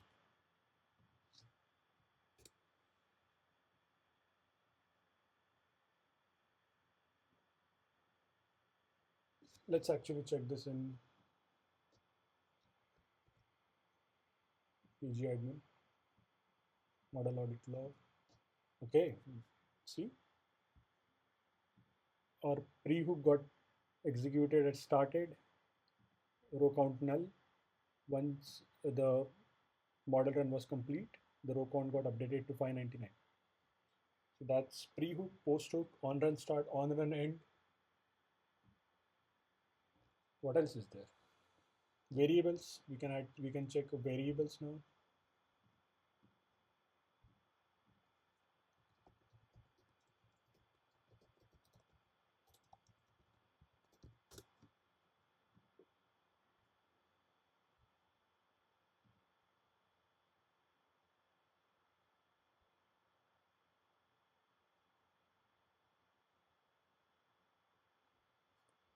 We can define project level wide variables in vars property.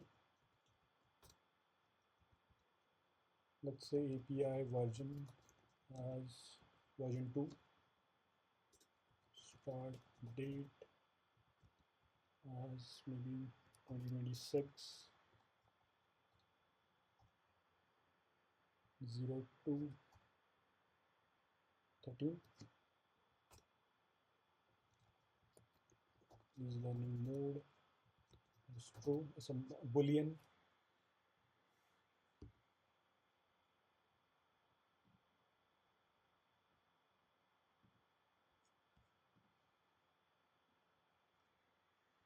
So we access a variable using var macro.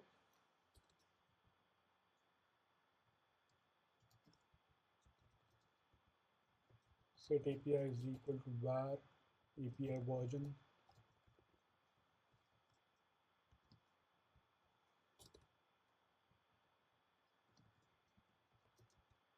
Set author is var course author.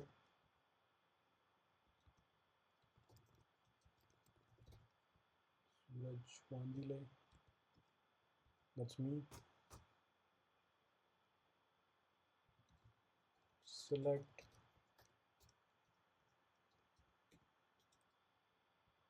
API as API version. Maybe current API version. Author as course author.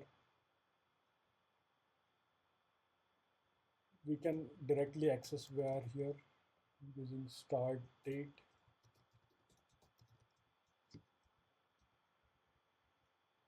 As project start date.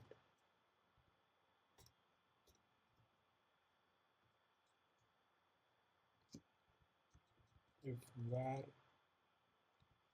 is learning mode,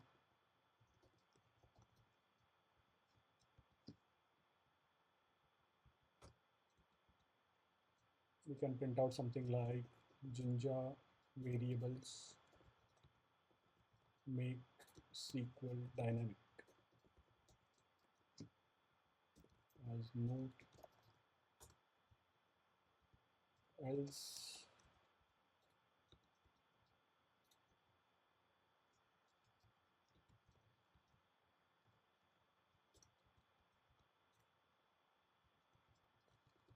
learning mode is off as note.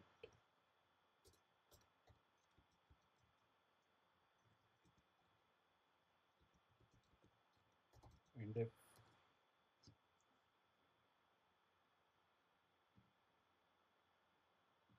let's try to compile this SQL.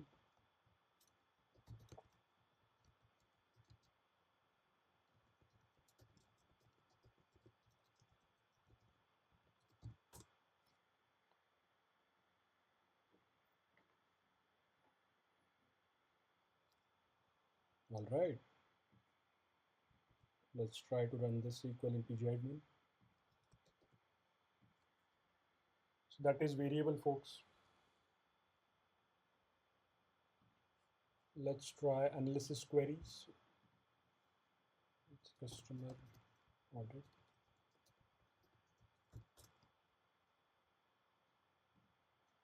Analysis are SQL queries that you want to version control, but not build as table or views in your database. Let's run select is active.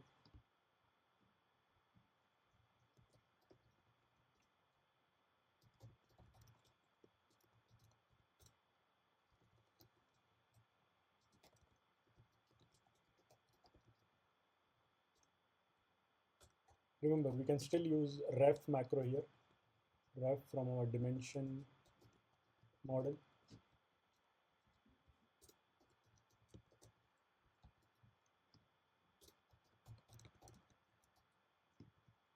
Let's try to compile the SQL.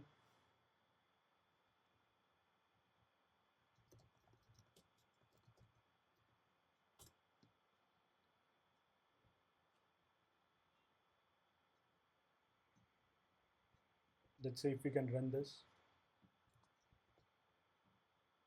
All right.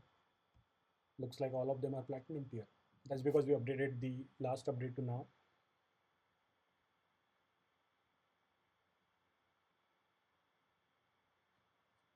There's one more materialization apart from table, view, and ephemeral. There's incremental models. Let's cover incremental models now. Let me close some of these tabs. We don't need raw, we don't need stage, we don't need seed, we don't need docs.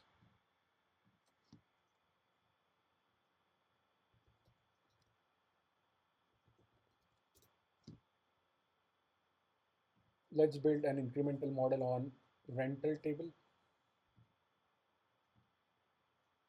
on a raw rental model.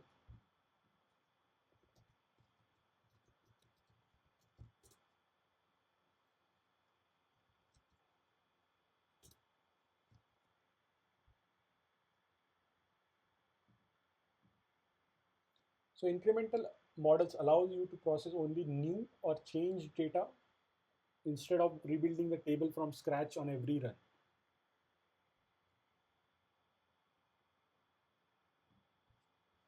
We'll have to materialize this as incremental in our config block.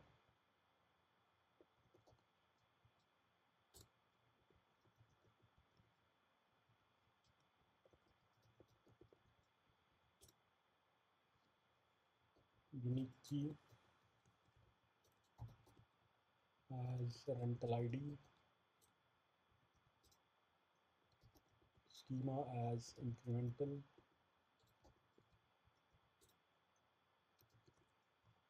tags as incremental, maybe rentals as well. Let's build this on top of our raw rentals model.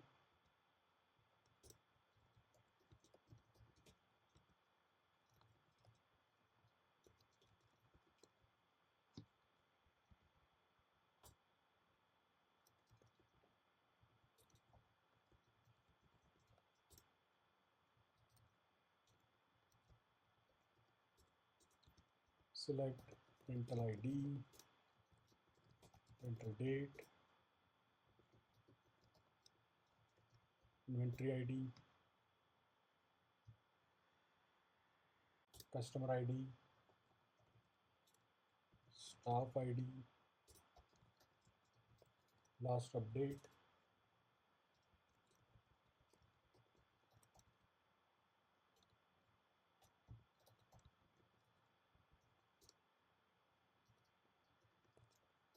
extract year from rental date as rental year,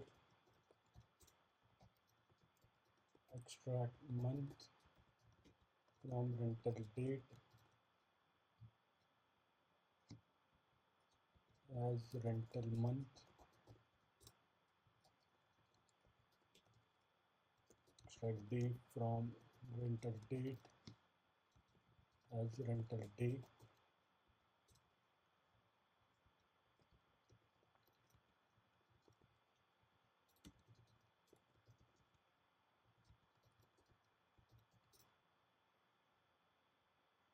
calculate rental duration if return case when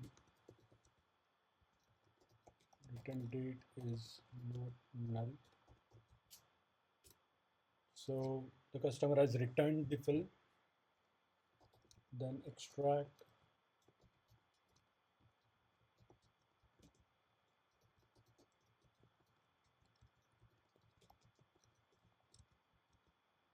$86,400, that's the number of seconds in a day, else null,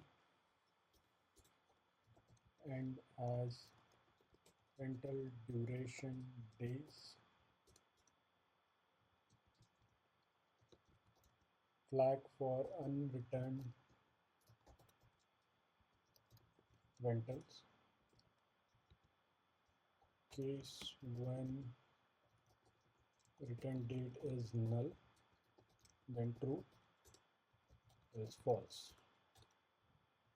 and as is unreturned,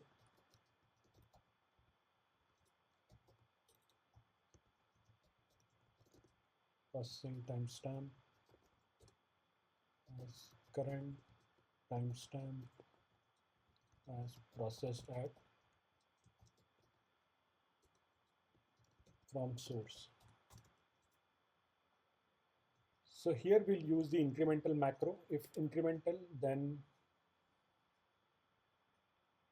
okay, let's go with the autocomplete code maybe. So if we are running this in incremental mode, then only take the records with rental date greater than max rental date from this. This, as I mentioned earlier, refers to the current model. Let's actually build this. On first run, it will build the whole table as full refresh in full refresh mode. Run select incremental rentals.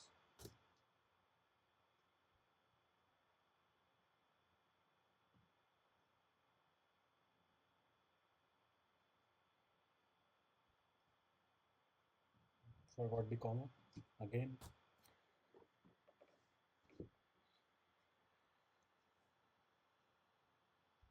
For from.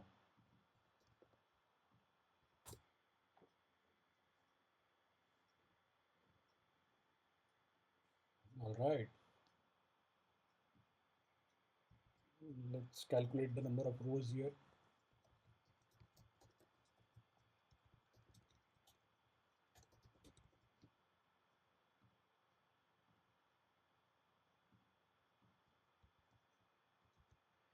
One 6044.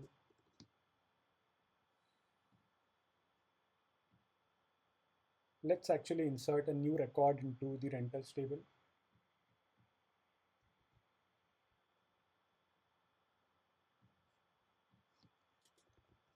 Insert into public.rental, rental date, inventory ID, customer ID, staff ID, values. Now one maybe one row inserted successfully. Now this time it should only process that one single row that we added now just now, because it will take the rental date greater than max rental date from this. See, it only inserted one record. Let's check the count again. It should only have one more extra record. 16045.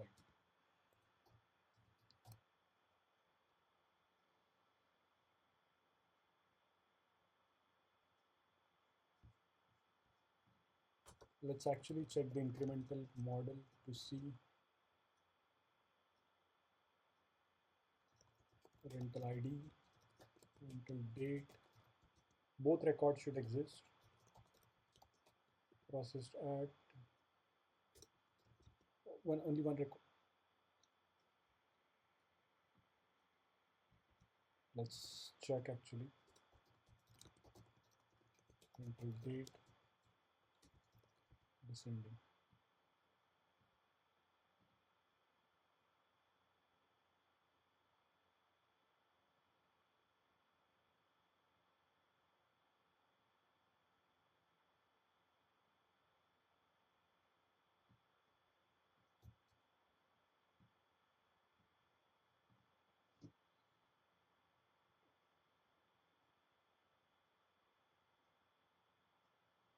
We have our new record here.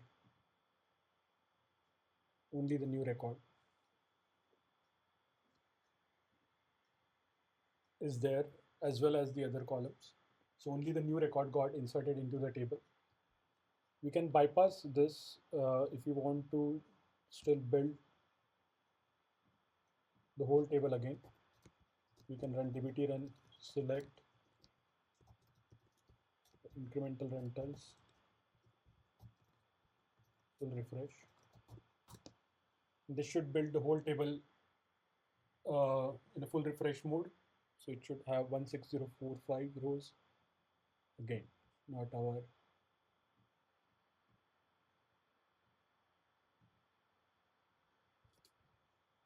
Yeah. So to summarize this, it's faster, only process new data. It's cheaper because it reduces database compute costs. It requires a unique key and a filter using incremental macro. So that's incremental models.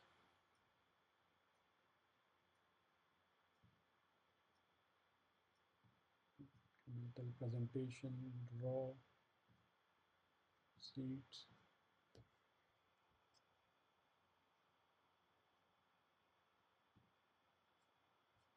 Let's look at snapshots now. So snapshots allow you to track historical changes in tables that change over time. Let's build a snapshot maybe named as rental snapshots.sql.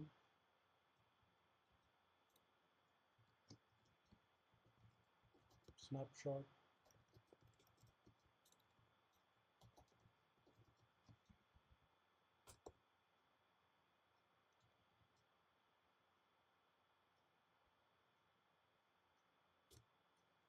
Let's add a config block for this. Target database is equal to Pagila.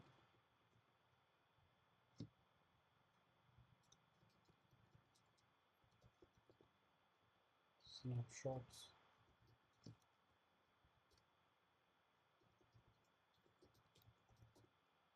Unique key as rental ID.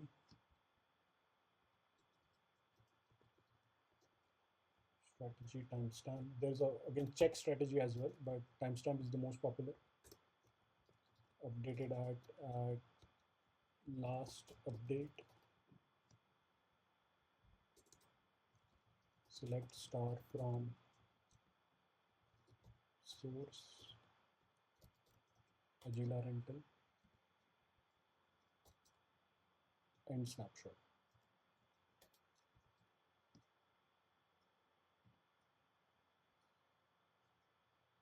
Let's run the initial snapshot using dbt snapshot command.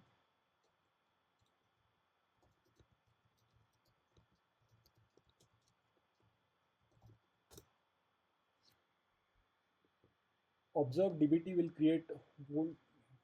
What's the problem here? Config. Did I miss a comma or something? Yeah.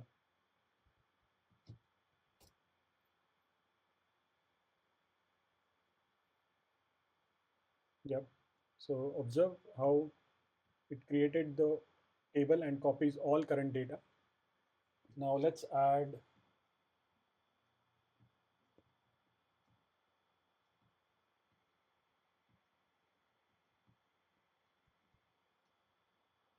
let's see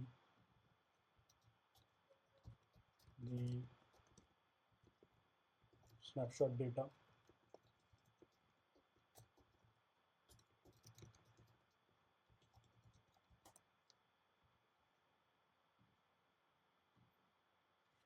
dbt will add some audit columns like dbt scd id, which is unique identifier for a snapshot run, dbt updated at, and dbt valid from, dbt valid to. Let's actually update a record and see if dbt will track that update. Update public dot rental set return date to now, last update to now,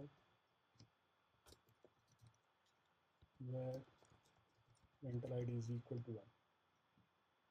Don't forget the where clause.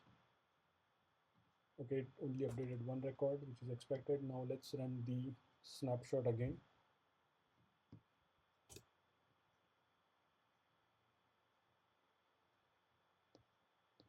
See, it only changed one record. Let's see if it actually made the update.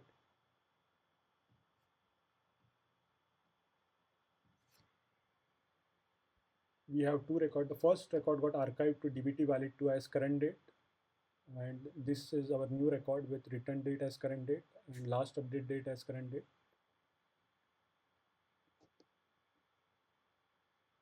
The old row has dbt valid to as date and the new record as null. So the current record is the new record with dbt valid 2 as null. That is the active record. And dbt valid 2 with date is the old record.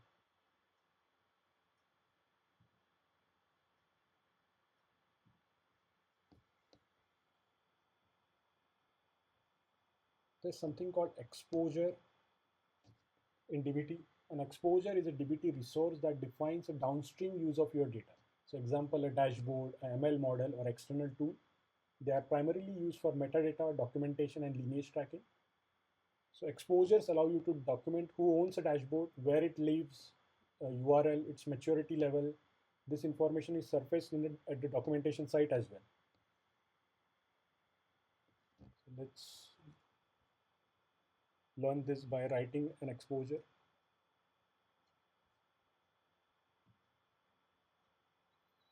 Under models, maybe we can create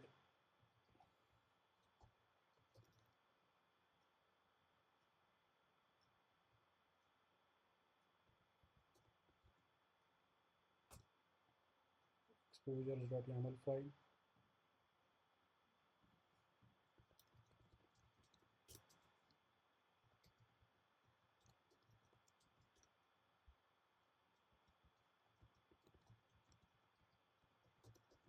Executive dashboard.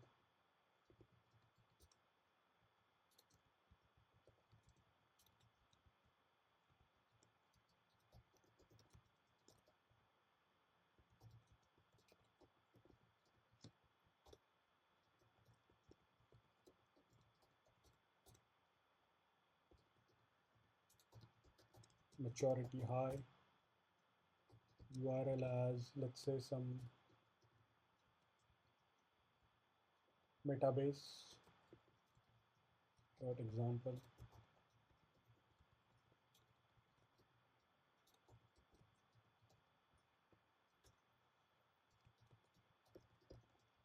Description as critical.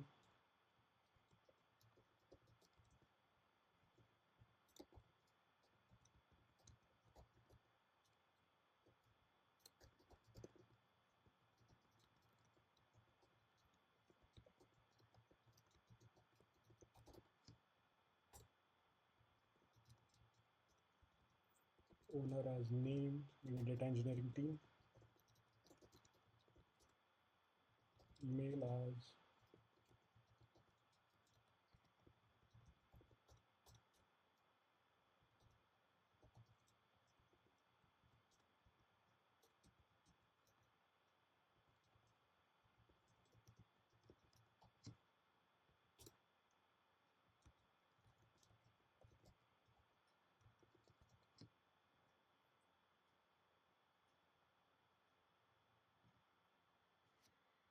by defining depends on in an exposure, dbt creates a link between your models and the downstream analysis. This helps in understanding impact analysis. If I change this model, which dashboard will break? Root cause analysis. If this dashboard is wrong, which upstream model should I check? So when we'll run, so dbt build is basically dbt run plus dbt test. Notice how invalid, what does it say? Invalid config union file path search models. What's wrong with it?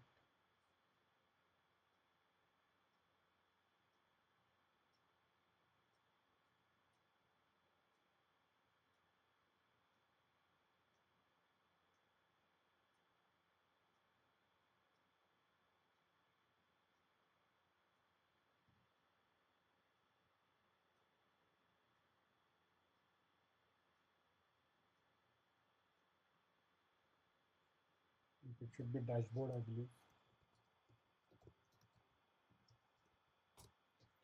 Notice how dbt will not build this, but we'll still see it in no the executive dashboard.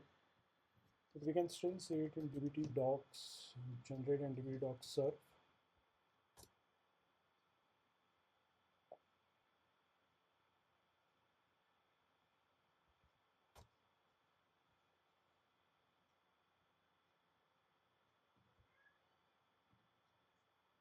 See, it created dependency for us. The upstream dependencies for executive revenue dashboard are incremental rentals and dim customers.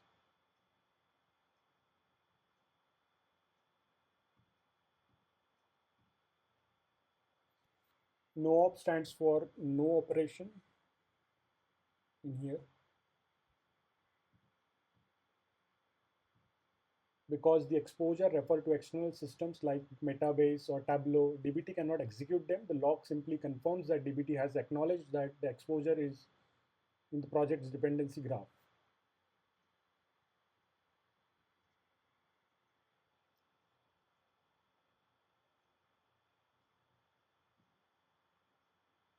So we saw generic test earlier, the null, not null. We haven't seen accepted test, I believe. Accepted values test. Let's see the accepted values test. Let's build a schema for dim customers.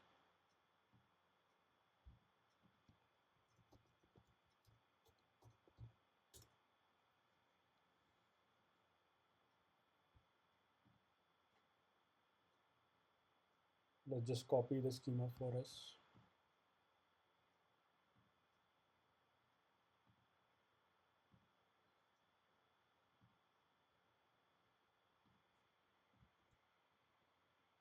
See how accepted values tests are defined as accepted values, only the values which are accepted for us, for that field.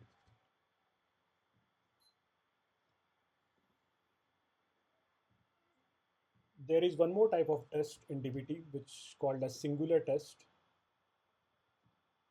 Let's write, and singular tests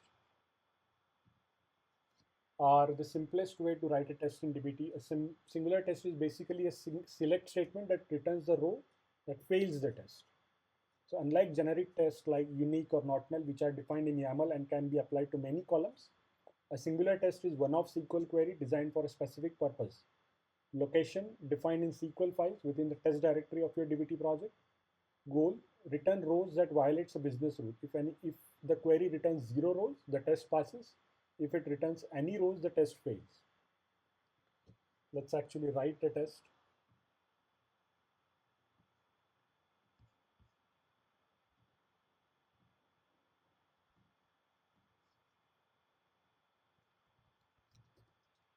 Assert rental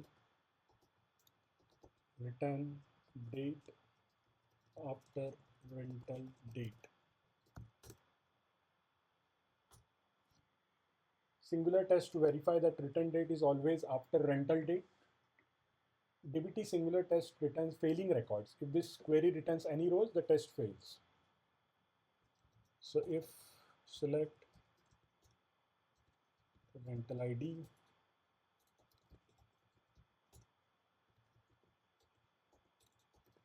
rental date, return date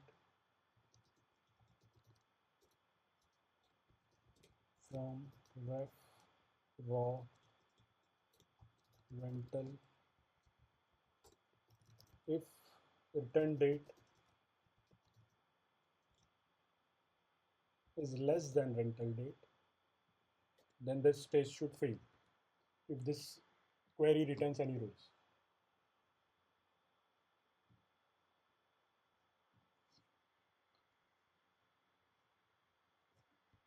We run test using dbt test command, and to run a specific test, we can add select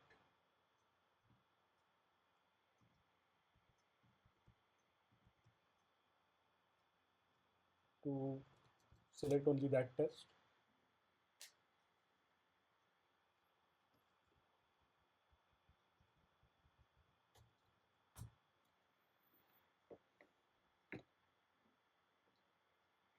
All right, so pass. To run all the tests, simply run dbt test.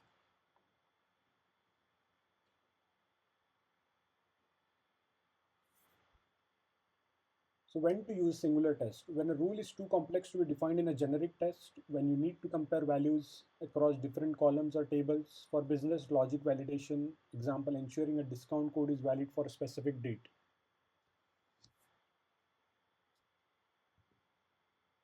Comparisons between generic test and singular test. So defined in schema.yaml, the generic test. Singular tests are defined in test directory. Reusable macros, generic test, singular test are one-off SQL queries. Generic tests are low effort for common checks. A singular test has high flexibility for custom rules. Generic tests include null, unique relationships. Singular tests include business logic, complex calculations.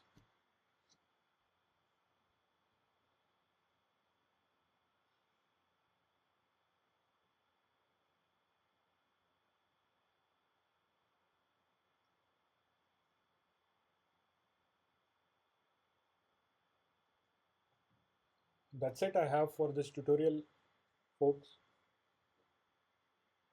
If you have made it this far, please like the video. Consider purchasing my course and subscribe, I guess. Thank you.